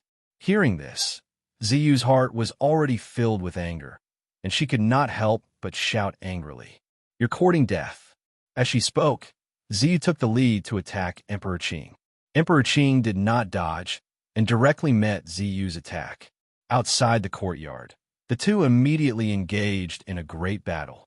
Rich pressure was clearly transmitted into the courtyard through the wall. Sensing the collision of the two pressures, Xiao Chun and the others in the courtyard knew that Emperor Qing and Ziyu had already made their move. However, no one was too concerned about this. After all, this was a very normal thing. If Xiao Chun wanted to marry Tian Yu, it would be impossible for him to do so without dealing with the younger generation of the divine clan. The simplest way to do so was naturally to beat them up. It was impossible to reason with them, so they could only beat them until they were convinced. Moreover, he had already told Supreme Sovereign Tianyun about this matter beforehand, and Supreme Sovereign Tianyun had also promised that as long as they did not die or become crippled, nine heavens would definitely not pursue the matter. This made Xiao Chun have no worries. The battle continued. Ziyu was only the beginning, and the other chosens of nine heavens would definitely come one after another. Xiao Chun was already mentally prepared for this. Moreover, he had already summoned all the outstanding talents of the younger generation of the Sacred Palace to nine heavens, so there was no need to worry about the provocation of the many disciples of nine heavens. Emperor Qing and Ziyu fought fiercely for about 15 minutes. In terms of strength, Emperor Qing was indeed weaker than Ziyu. However, don't forget that there was still Bai Yi at the side. Seeing that Emperor Qing was at a disadvantage, Bai Yi did not hesitate at all and immediately went up. 2 against 1. He joined forces with Emperor Qing to attack Ziyu. For the 10 great chosens of the Sacred Palace, they would not talk about fighting one-on-one because everyone knew very well that their strength was still slightly inferior to the chosens of the other quasi-saint sections. This was because of the difference in foundation. Since they were not as strong as others, it was naturally impossible for them to fight one-on-one. On the contrary, Shao Chun and the other holy sons and holy daughters were like a hornet's nest. Anyone who tried to poke at them would definitely be attacked by the group. In a situation where their strength was inferior to others, the chosen of the Sacred Palace had learned to team up. It was precisely because of this that they were able to fight against the chosen of the other quasi-saint sections. Of course, under such circumstances, the relationship between Shao Chun and the others naturally grew better and better. Just like this time, just because of a single sentence from Shao Chun, they had all rushed to 9 heavens without any hesitation just to support Shao Chun. Facing Emperor Qing and Bai Yi at the same time, Ziyu was naturally not a match for them. It was difficult for her to hold on. She shouted unconvinced, 2 against 1. What kind of ability is this? If you have the ability, come and fight one-on-one. Pick your sister. Do you think this is an arena? We have more people. So what if it's 2 against 1? If you have the ability, go and call the other holy sons of 9 heavens. No one is stopping you. Facing Ziyu's angry shout, Bai Yi replied without showing any signs of weakness. They didn't think that it was shameful to outnumber the enemy. That was the truth. What was fairness? As long as they won, everything else was just fleeting clouds. Moreover, knowing that their strength was inferior to others, they still wanted to pay attention to a fair battle. That was definitely the behavior of a fool. Fortunately, there was no such fool among the 10 great holy sons and holy daughters of the Sacred Palace. They were no match at all, and there was no need to doubt the result. In the end, Ziyu was defeated and left dejectedly with her people. Of course, Emperor Qing and Bai Yi didn't kill him. They only taught him a lesson. After dealing with Ziyu, Emperor Qing and Bai Yi returned to the courtyard with their people. When they arrived in front of Shao Chun and the others, Emperor Qing first poured himself a cup of wine and drank it in one gulp. Only then did he speak with some displeasure. I think it's better for us to take the initiative and take care of the holy sons and holy daughters of 9 heavens in one go. They had successfully beaten Ziyu away, but everyone knew that this was only the beginning. There would definitely be other holy sons of 9 heavens coming. Hearing Emperor Qing's words, Qinyu smiled. Emperor Qing is right. Taking a beating is indeed a crime. Why don't we take care of them all in one go? That'll save us a lot of trouble. Rather than waiting for the disciples of 9 heavens to come looking for trouble, they might as well take the initiative to attack. Shao Chun didn't refuse and nodded slightly. That's true. Then let's take the initiative. Set up a stage in a main square tomorrow and let all the holy sons and holy daughters of 9 heavens challenge us. After setting up the stage, Shao Chun made this decision. Very soon, news of this spread throughout 9 heavens. Many disciples of 9 heavens knew that Shao Chun was leading the holy sons of Sacred Palace to challenge the holy sons of 9 heavens. When this news spread, the disciples of 9 heavens cursed angrily. They all said that Shao Chun and the Sacred Palace were extremely arrogant. After all, this was 9 heavens, not the Sacred Palace. With anger in their hearts, the disciples of 9 heavens naturally rubbed their palms together. Of course, the main characters were naturally the holy sons and holy daughters of 9 heavens. Unfortunately, the first holy daughter, Tianyu, obviously couldn't take part in this battle against the Sacred Palace. After all, Shao Chun was her future husband, and the second holy daughter, Lanya, was practically like a sister to Tianyu. She basically couldn't take part either. As a result, the first and second holy daughters of nine heavens wouldn't take part, which greatly reduced the strength of nine heavens' side, making them far inferior to the sacred palace's side. Moreover, the stage set up by the sacred palace wasn't a one-on-one battle, but a battle royale. The holy sons and holy daughters of both sides would enter the stage together and fight together. They were already at a disadvantage in terms of numbers, and the rules were a battle royale. Moreover, the sacred palace's holy sons and holy daughters were all gathered together this time. Nine heavens didn't seem to have any chance of winning. Many disciples of nine heavens complained that the rules set by the sacred palace were unfair, but Xiaochen only responded with one sentence. These are the rules. Fight if you want. If you don't want to fight, I'm taking Tianyu back to the sacred palace anyway. Xiaochen and the sacred palace were completely unreasonable. The nine heavens' holy sons were completely speechless. They definitely couldn't win, but if they didn't fight, wouldn't they have to watch as Xiaochen marry their first holy daughter? They were a little conflicted. The next day, Xiaochen and the other sacred palace holy sons arrived at the main square of nine heavens. This was the agreed-upon location. At the same time, many disciples of nine heavens gathered around the square to watch, but even more people were pointing at Xiaochen and the others, their words full of hostility. Of course, Xiaochen and the others didn't care at all. The Saiyan Emperor looked at the sky and said impatiently, "What are the holy sons of nine heavens doing? Are they coming or not? Begging for monthly votes, begging for recommendations." In a chapter.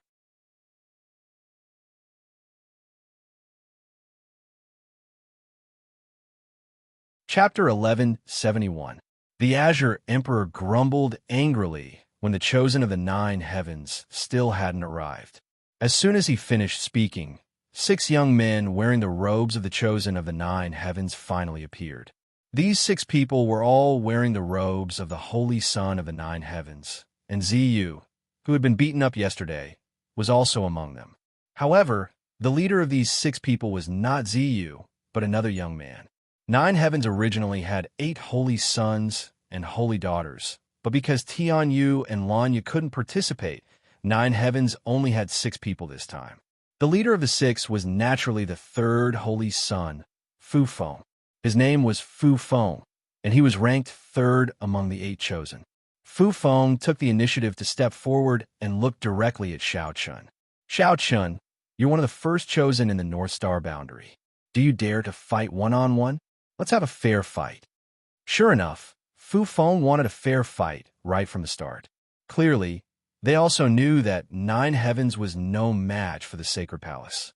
It wasn't just because of the difference in numbers, but also because the first and second holy maidens of the nine heavens weren't present, which greatly affected their combat strength. On the other hand, the sacred palace had 10 holy sons and holy maidens, so they naturally couldn't win. However, Xiaochen smiled disdainfully when he heard Fu Feng's words. "What do you mean by a fair fight? If you want to fight, then fight. If you don't, I'm going to take Tianyu back to the sacred palace." What a joke. They clearly had the absolute advantage. So how could Xiaochen possibly agree to Fu Feng's so-called one-on-one, unless his brain was damaged? Besides, what good would it do him to fight one-on-one with Fu Feng? Xiaochen didn't care about this so-called one-on-one battle at all. Fu Feng's face darkened when he heard this. Before they came, they had already discussed that they definitely wouldn't be a match for the sacred palace. Even so, they still had to fight. Otherwise, were they supposed to watch Tianyu marry Xiaochen? Marry an outsider? Xiaochen, do you think I'm afraid of you? Fu Feng snorted coldly. No matter what, they had to fight today. Xiaochen sneered when he heard Fu Feng's words. With a furious roar, the sacred palace chosens charged forward. Since they were going to fight, there was nothing more to say. Fu Feng's face darkened when he saw the chosens of the sacred palace suddenly attack. He immediately stepped forward, and Ziyu and the others naturally followed closely behind. Their momentum wasn't bad, but unfortunately, there was still a gap between their strength. Without Tianyu and Lanya, Nine Heavens Fu Feng and the others weren't a match for Xiaochen's group at all. In a single exchange, they were already at a disadvantage. The Chosens of the Sacred Palace were all too familiar with such a chaotic battle, so it was absolutely easy for them to fight. Their cooperation wasn't perfect, but it was absolutely perfect. After a short 100-plus rounds, Fu Feng and the other 9 Heavens Chosens could only passively take a beating.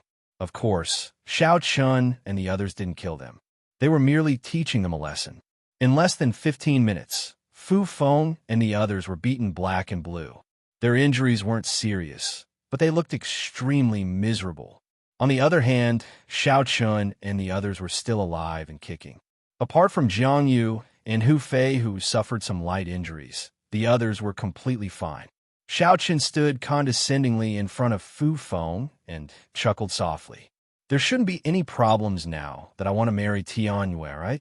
Many of the surrounding 9 Heavens disciples didn't dare to voice their anger when they saw Xiao Chun beat up 6 9 Heavens Chosens in one go. They all felt that Xiao Chun and the others were too arrogant. But now that even their own Chosens had been beaten up, these ordinary disciples didn't have the guts to challenge Xiao Chun and the others. In response to Xiao Chun's question, Fu Feng didn't back down and shouted, "Xiao Chun, do you think you've won? If senior sister Tianyue and senior sister Lanya were here, how come my 9 Heavens lose to your sacred palace? If you have the ability, fight me one-on-one fairly. Do you dare?" Xiao Chun had an unfair advantage, so Fu Feng wasn't convinced. However, Xiao Chun didn't mind at all. To think that you're a 9 Heavens Chosens. You're actually so stupid. Fine, even if I agree to fight you one-on-one, are you still my match? At that moment, Fu Feng was already injured. Although his injuries were not serious, he was definitely not in his peak condition. On the other hand, Xiao Chun's combat strength was almost at its peak. Under such circumstances, how could Fu Feng possibly be a match for Xiao Chun? Fu Feng didn't know how to respond. Seeing that Fu Feng was silent, Xiao Chun continued, "Today, I'll teach you 2 things. First, there's no such thing as fairness in this world.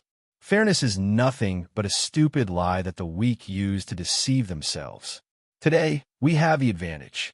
If it were some other day and you had the advantage, would you agree to a fair one-on-one battle with an enemy? To put it bluntly, I'm bullying you with numbers today. What do you do about it?" Xiao Chun said, not giving Fu Feng any face. Fu Feng anxiously said. He wanted to shout, but he didn't know how to refute. Xiao Chun didn't care about Fu Feng's anger and continued. "Second, Tianyue and I are in love. What does our marriage have to do with you? What's your relationship with Tianyue?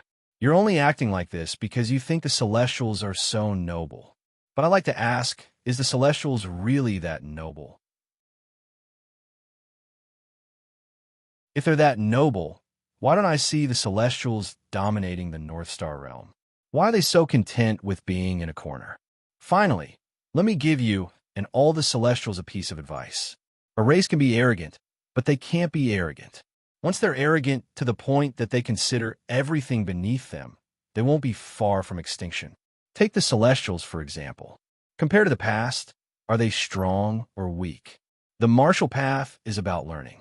If you shut yourself behind closed doors, you'll only become a frog at the bottom of a well. Xiao Chun said bluntly. He didn't care if Fu Feng understood him or not. He led his group and left. None of the surrounding 9 Heavens disciples dared to stop them. It wasn't until Xiao Chun and the others left that the disciples gathered around Fu Feng and the others fearfully. "Senior brother Fu Feng, what do we do now?" "That's right, senior brother Fu Feng. Are we just going to let them be so arrogant in 9 Heavens?" Many disciples were unconvinced and couldn't help but curse. However, Fu Feng completely ignored them. He was still thinking about Xiao Chun's words, especially Xiao Chun's last sentence. Xiao Chun was right. The reason Fu Feng didn't agree was because he felt the Celestials shouldn't marry outsiders. The Celestials had a noble bloodline. How could they marry outsiders? It was an insult to the Celestials' bloodline. Please add me to your collection. Please recommend me. End of chapter.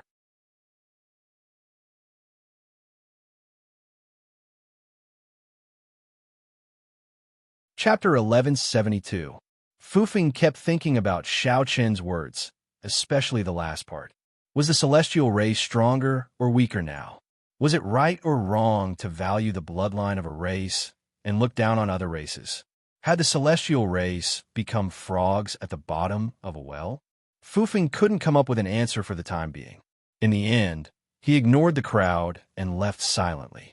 Fufeng was initially unwilling to accept his loss to Xiao Chun. He always felt that Xiao Chun had an unfair advantage, but Xiao Chen's final words made Fufeng feel as if he had touched upon something, but he couldn't quite put his finger on it. Xiao Chen had no idea what Fufeng was feeling right now. After defeating the 6 chosen of ninth heaven in one fell swoop, Xiao Chen's group returned to their residence. Tianyu and Lanya, who had yet to show themselves, were waiting for them. Tianyu breathed a sigh of relief when she saw that Xiao Chun had returned safely, but Lanya teased, "Look at how nervous you are. Without the two of us, how could Fufeng and the others be a match for the Sacred Palace? I told you not to worry a long time ago." Lanya didn't find Xiao Chen's victory strange at all. After all, this was a battle with a great disparity in strength. Before Tianyu could reply, Lanya looked at Xiao Chun and spoke with a hint of worry in her voice. "Xiao Chun, I don't think what you're doing is appropriate. Since you're doing this for Tianyu, you should have a fair battle with Fufeng. Fufeng won't be satisfied even if he loses." In Lanya's opinion, Xiao Chun should have a fair battle with Fufeng. With Xiao Chen's strength, he didn't need to fear Fufeng at all. That way, Fufeng and the many disciples of ninth heaven would be convinced. Xiao Chen smiled faintly. "It's precisely because I'm doing this for Tianyu. Don't worry, Fufeng will understand very soon." It was because of Tianyu that Xiao Chun chose to be unreasonable. It seemed that he had defeated Fu Feng by outnumbering him. Lanya did not understand what Xiao Chun meant. She curled her lips and did not pursue the matter. After defeating Fufeng and the others, no one else dared to provoke them. At night, in Fufeng's cave dwelling, all 6 chosen of ninth heaven were present except for Tianyu and Lanya. During the battle earlier in the day, everyone was defeated by Xiao Chun and the others without being able to fight back at all. However, no one admitted to such a defeat, and they all felt that Xiao Chun had an unfair advantage. The injuries on their bodies were not serious, so the 6 of them gathered together. Of course, it was more to vent their resentment toward Xiao Chun and the Holy Palace. As the 6 of them were complaining, an old man silently appeared in the room. This old man was none other than the number 1 great sovereign of the 9 heavens. Fufeng and the others were taken aback by the sudden appearance of the old man, but they soon bowed respectfully. "Greetings, great sovereign." Looking at the bruises on their faces, the old man smiled and waved his hand. "Let's sit down and talk." As he spoke, the old man took the seat of the host, while Fu Feng and the others sat to the left and right of the old man. The old man smiled after studying the 6 of them. "What? Are you dissatisfied with what happened today?" One of the chosen stood up and replied, "Great sovereign, the sacred palace has taken advantage of their numbers to bully others. This is indeed an unfair victory." His words were filled with anger. The old man looked at Fufeng and asked, "What about you? Do you also think the sacred palace won with an unfair advantage?" Fu Feng did not say anything in response to the old man's question, but he nodded slightly in acknowledgement. Although Xiao Chen's words today made Fu Feng feel a little complicated, Fu Feng was still unconvinced about the outcome of the battle. Seeing that Fu Feng was the same, the old man smiled and said, "You are all holy sons of my 9 heavens, the future pillars of my celestial race. How laughable! Your vision is actually so shallow that you can't even understand such a simple thing." Fufeng and the others were puzzled by the old man's words. They did not know what the old man meant. In the end, Fufeng was the one to ask, "Please explain, great sovereign." Fufeng asked. The old man said indifferently, "You only see the sacred palace won with an unfair advantage. Have you ever thought about why the sacred palace, or Xiao Chun, would do this? Do you really think Xiao Chun wouldn't dare to fight you fairly? Let's not talk about the distant past. Just in the battle on the Blood Demon continent that just ended, Xiao Chun was able to fight Mo Xie to a standstill. Fufeng, let me ask you, how do you compare to Mo Xie?" asked the old man. Fufeng lowered his head and replied, "Of course I'm inferior." Mo Xie was the first chosen of the Night Ghost Pavilion, while Fufeng was only the third chosen of 9 heavens. His strength was naturally inferior to Mo Xie's. If that's the case, then Xiao Qian is able to fight Mo Xie to a standstill. Do you think he wouldn't dare to fight you fairly? What do you think your chances of victory are against Xiao Qian? Fufeng and the others had always felt that Xiao Qian chose to bully them because he did not dare to fight fairly. However, after hearing the old man's words, they finally understood that Xiao Qian was not afraid at all. In a fair fight, Xiao Qian also had the strength to win. But since he had the strength to win, why did Xiao Qian choose such an unfair method? Questions arose in their minds again. The old man did not wait for them to speak this time and directly answered them. That's why I say you're all too short-sighted. Let me ask you, if Xiao Qian chose to defeat you fair and square, how would you face yourselves in 9 heavens after being defeated in front of so many disciples? Where would your dignity be? Moreover, how will my 9 heavens continue to be allies with the sacred palace?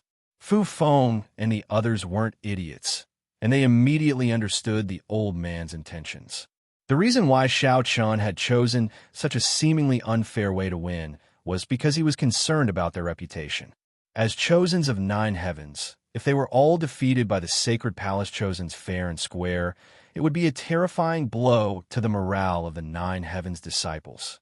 Moreover, how would they face themselves in 9 heavens in the future?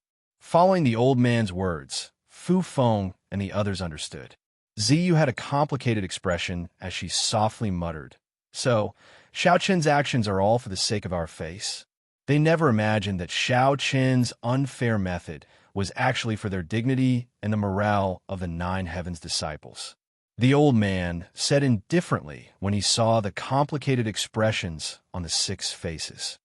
"Without Tianyue and Lanya, you are destined to lose this battle. Losing in such a way will at least preserve your dignity. In the eyes of the disciples below, they will only think that the sacred palace is despicable and not that you're too weak. Begging for your collection, begging for monthly votes, begging for recommendations." End of chapter.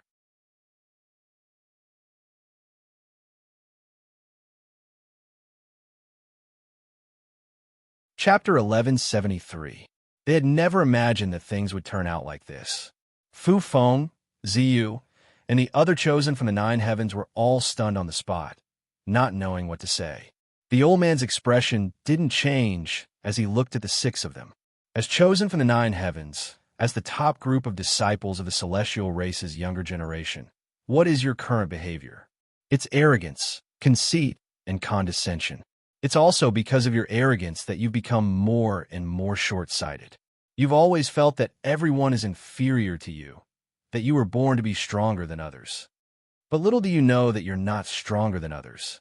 In fact, you're even weaker and stupider. Being weak isn't scary. What's scary is that you don't know your own weight. You're self-righteous and narrow-minded. Fu Feng and the others were left speechless by the old man's repeated reprimands. All of them felt extremely ashamed. Yes, the old man was right. If they weren't arrogant, how could they have failed to notice all of this? The sacred palace's strength was enough to crush them. Xiao Qian could have defeated them in a fair and square manner, leaving them speechless and without any excuses. However, Xiao Qian didn't do that. Instead, he chose to defeat them in a way that seemed almost despicable to outsiders.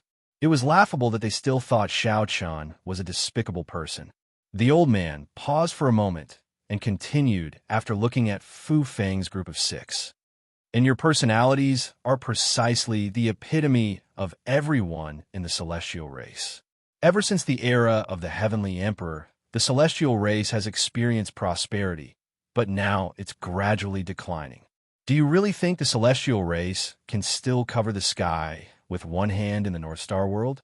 To put it bluntly, the demon race, the beast race, the ghost race, the god race, the barbarian race, and even the current human race, the heaven race, do not have the confidence to win. What's laughable is that there are still many people in the heaven race who think that the heaven race is the strongest race in the Northern Star realm. What they don't know is that after countless years of seclusion, the heaven race has gradually retreated to the edge of a cliff. If they don't change, the heaven race is not far from extinction. So this time, I agree to the marriage between Tianyue and Xiao Chun. On one hand, Xiao Chun is indeed outstanding, at least far stronger than you all. On the other hand, the Tian clan needs to change, and the marriage between Tianyue and Xiao Chun is an opportunity. Let go of that ridiculous arrogance, because this has already made the Tian clan lose their most basic judgment. They are frogs in a well, deceiving themselves, but they don't know that in the end, they can only harm themselves. The old man left without waiting for Fu Feng and the other 5 to reply.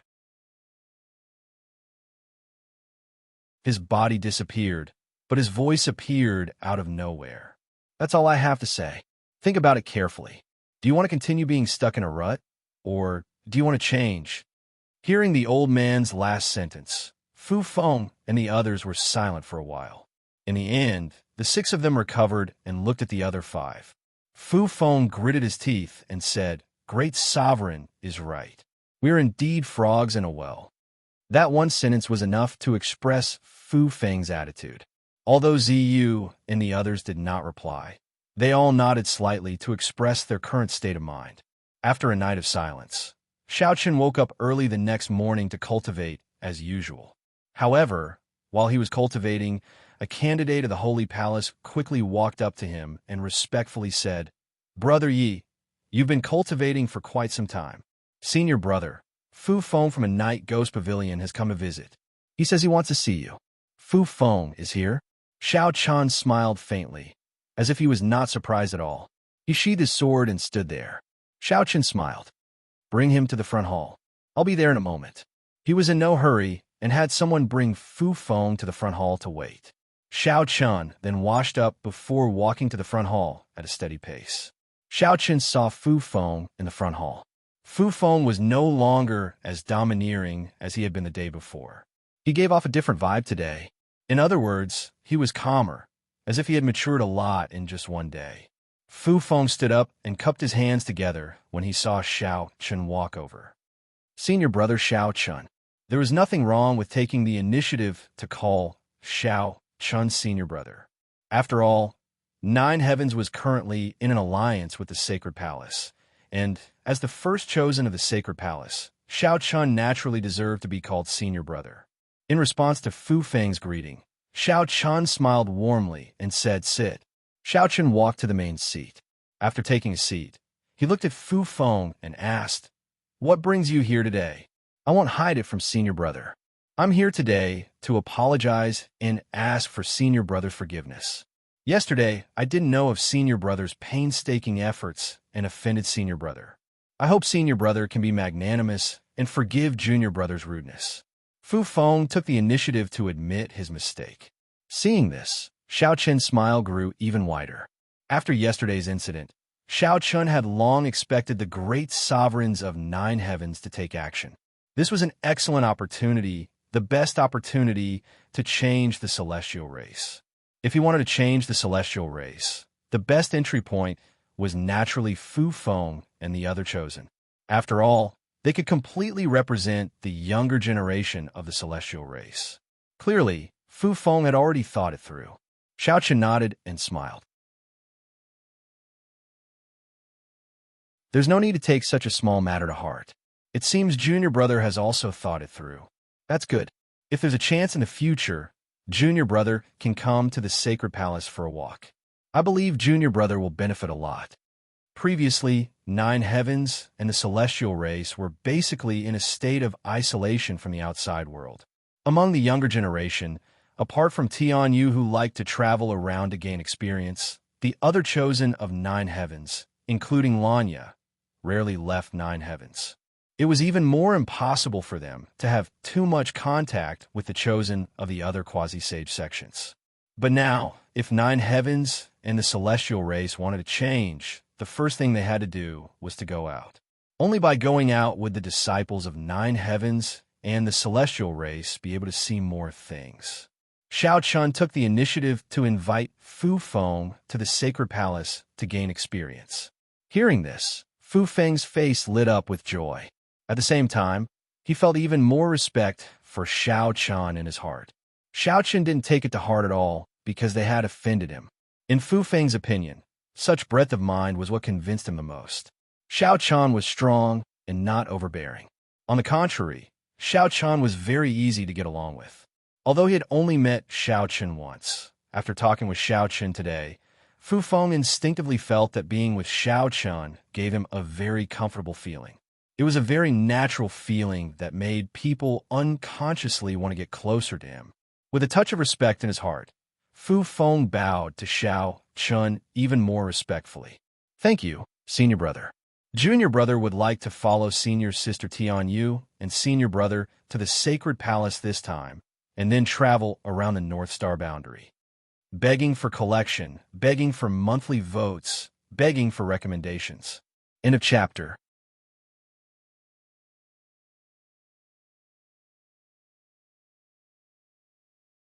Chapter 1174.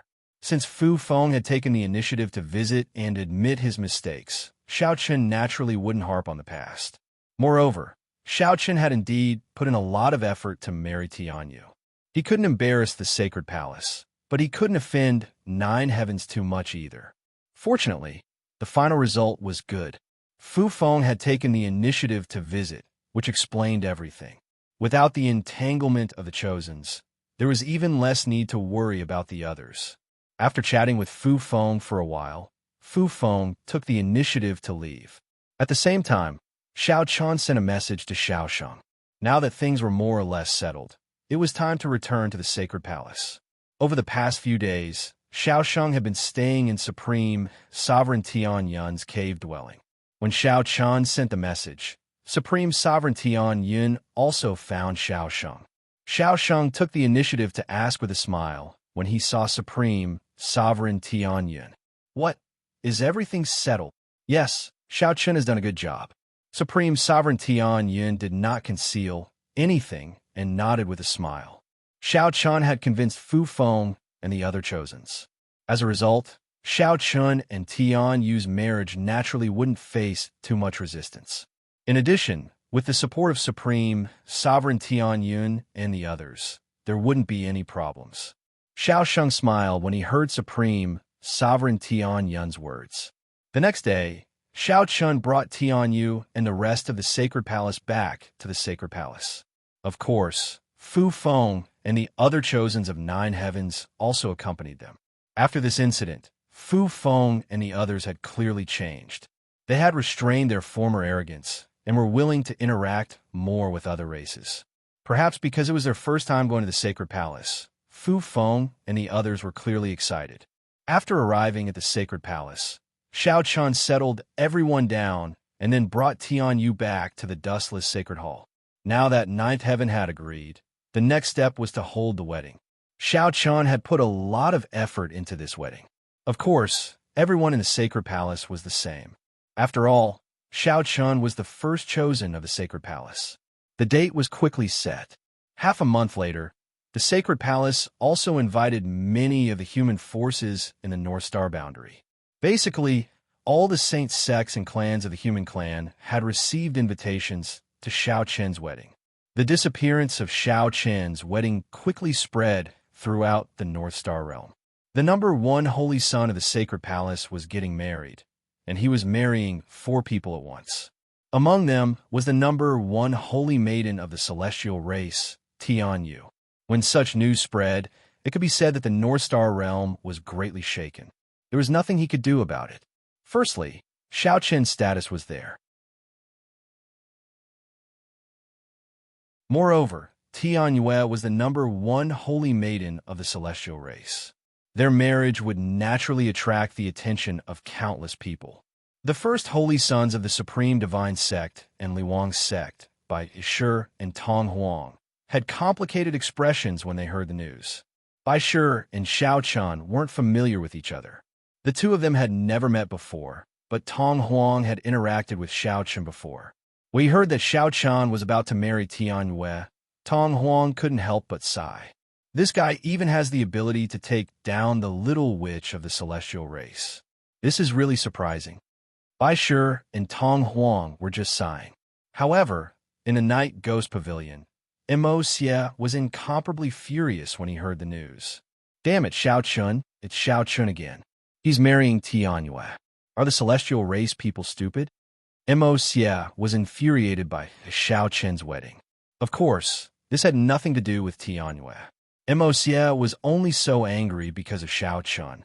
Although he was angry, Mo Xie quickly thought of a plan and immediately went to find Blood Moon Great Sovereign. In Blood Moon Great Sovereign's cave dwelling, Mo Xie said with a face full of hatred, "Great Sovereign, the sacred palace will definitely be on guard against Xiao Chen's wedding. If we take them by surprise and directly attack them, we will definitely be able to defeat them in one fell swoop." After suffering defeat at the hands of Xiao Chun time and time again, Mo Xie obviously wouldn't let go of any opportunity to attack Xiao Chun and the sacred palace. In his opinion, Xiao Chen's wedding was a once-in-a-lifetime opportunity. However, Blood Moon Great Sovereign didn't agree with Mo Xie's words and said indifferently, "No." Without hesitation, Blood Moon Great Sovereign rejected Mo Xie's plan. In response, Mo Xie asked gloomily why. This was clearly an excellent opportunity, but Blood Moon Great Sovereign had rejected it. In response to Mo Xie's doubts and questions, Blood Moon Great Sovereign explained. The Valley of Beasts has been acting strangely in the past few days. From the looks of it, they should be trying to contact the Sacred Palace. Under such circumstances, do you think the Night Ghost Pavilion can still attack the Sacred Palace? Don't forget, the Sacred Palace has the Supreme Divine Sect, Li Wang's sect, and 9 heavens as allies. The Valley of Beasts was acting strangely? Mo Xie couldn't believe it. How was that possible? Wasn't the Valley of Beasts allied with the Night Ghost Pavilion? Why would they want to contact the Sacred Palace? Mo Xie was a little surprised for a moment, but he clearly didn't realize what a pure-blood dragon meant to the beast race. There was a pure-blood dragon in the Sacred Palace, and it was because of this that the myriad Beast Valley was in such a state. For the time being, they couldn't act rashly, so Blood Moon Great Sovereign directly rejected Mo Xie's plan. Putting aside Mo Xie and the Night Ghost Pavilion, half a month quickly passed. During this half a month, Xiao Chun was always in the Sacred Palace, accompanying Tianyue and the other girls. The 4 girls were also very much looking forward to this half a month. Under such anticipation, the day of the wedding finally arrived. On this day, the Sacred Palace was decorated with lanterns and colored banners, and the location of the wedding was set to be in the Sacred Palace. Using the Sacred Palace to hold Xiao Chen's wedding showed how much importance Xiao Sheng and the other ancestors attached to Xiao Chun. The sky had just brightened when people from various sects arrived one after another. This time, Xiao Chen's wedding was on a grand scale. Of course, the threshold was also extremely high. Anyone who was qualified to attend the wedding was at least the sect master or patriarch of a saint-level sect or clan. Almost all the sect masters or patriarchs of the human race's saint-level sects came in person. In addition, some experts from the god race, sky race, and barbarian race also came. Saints who were considered famous in the North Star boundary arrived one after another, and the Sacred Palace disciples, who had long been prepared, invited them into the Sacred Palace one by one and arranged a place for them to rest, waiting for the wedding to begin. In addition to the sect masters and patriarchs of the various saint-level sects, the Supreme Deity sect, Li Wang's sect, and 9th Heaven also sent people to attend the wedding. Moreover, each of the 3 quasi-saint-level sects sent at least 1 quasi-saint-level Great Sovereign, several saints, and at least 2 chosen. This scale was enough to show how much importance the 3 great sects attached to Xiao Chen's wedding. Of course, this also reflected how much importance the 3 great sects attached to the Sacred Palace. Begging for collection, begging for monthly votes, begging for recommendations. End of chapter.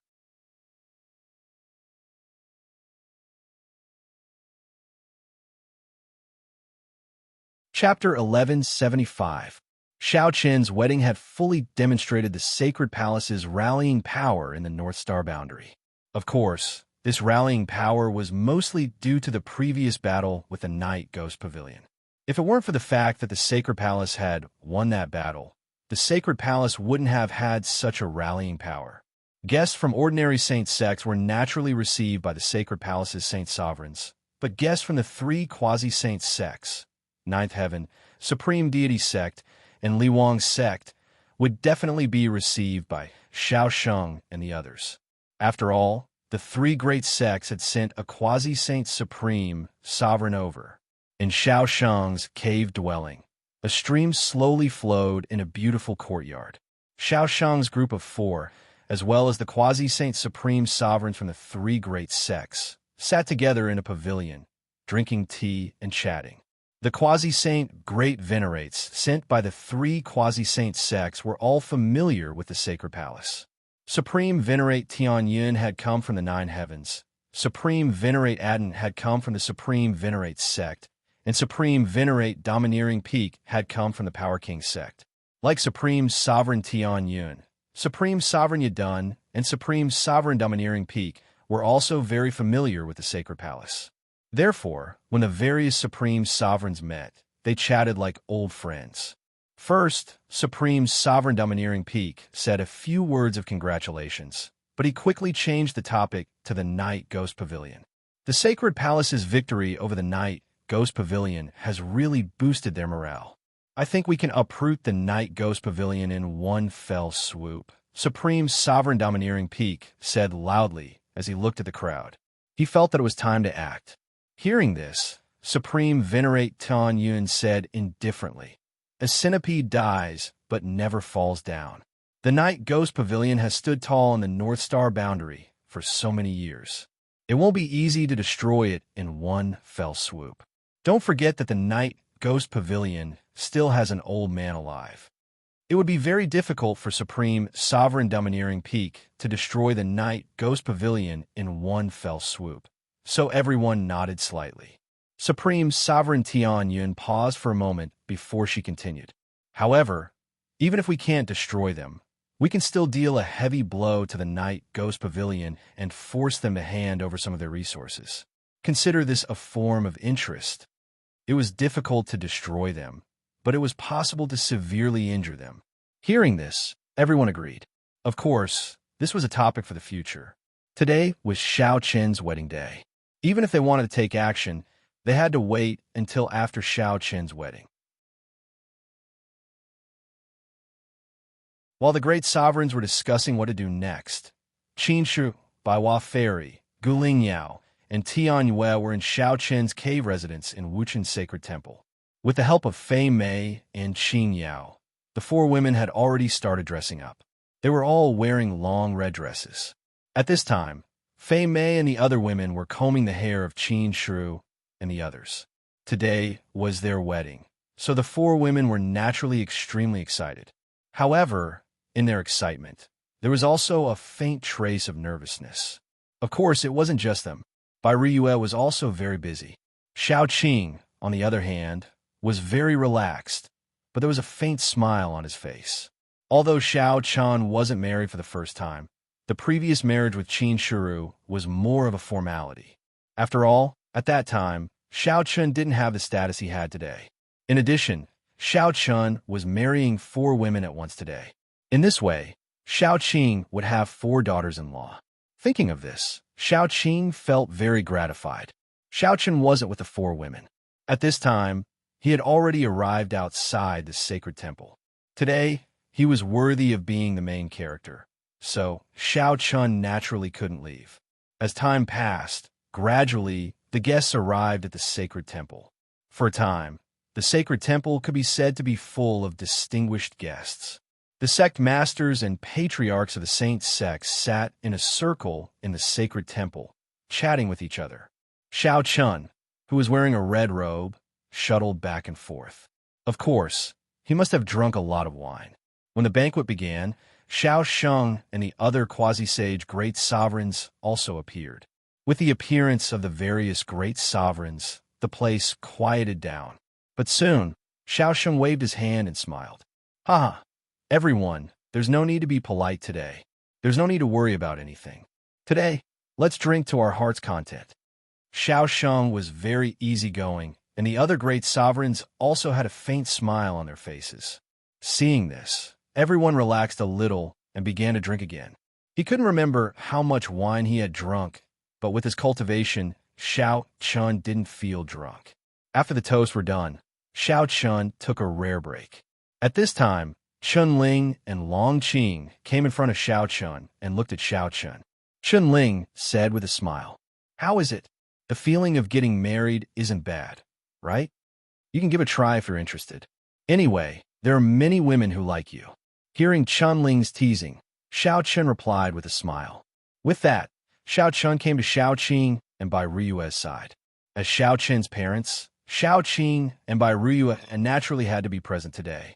With their cultivation, it was simply unimaginable that they would be mingling with a group of saints.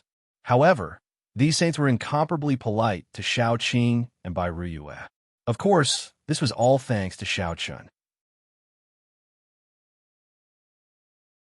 The two elders were indeed very happy today, especially Xiao Qing. He had drunk quite a lot of wine while being surrounded by a group of saints. Perhaps because he was happy, Xiao Qing's face was flushed red, and there was a hint of drunkenness in his eyes.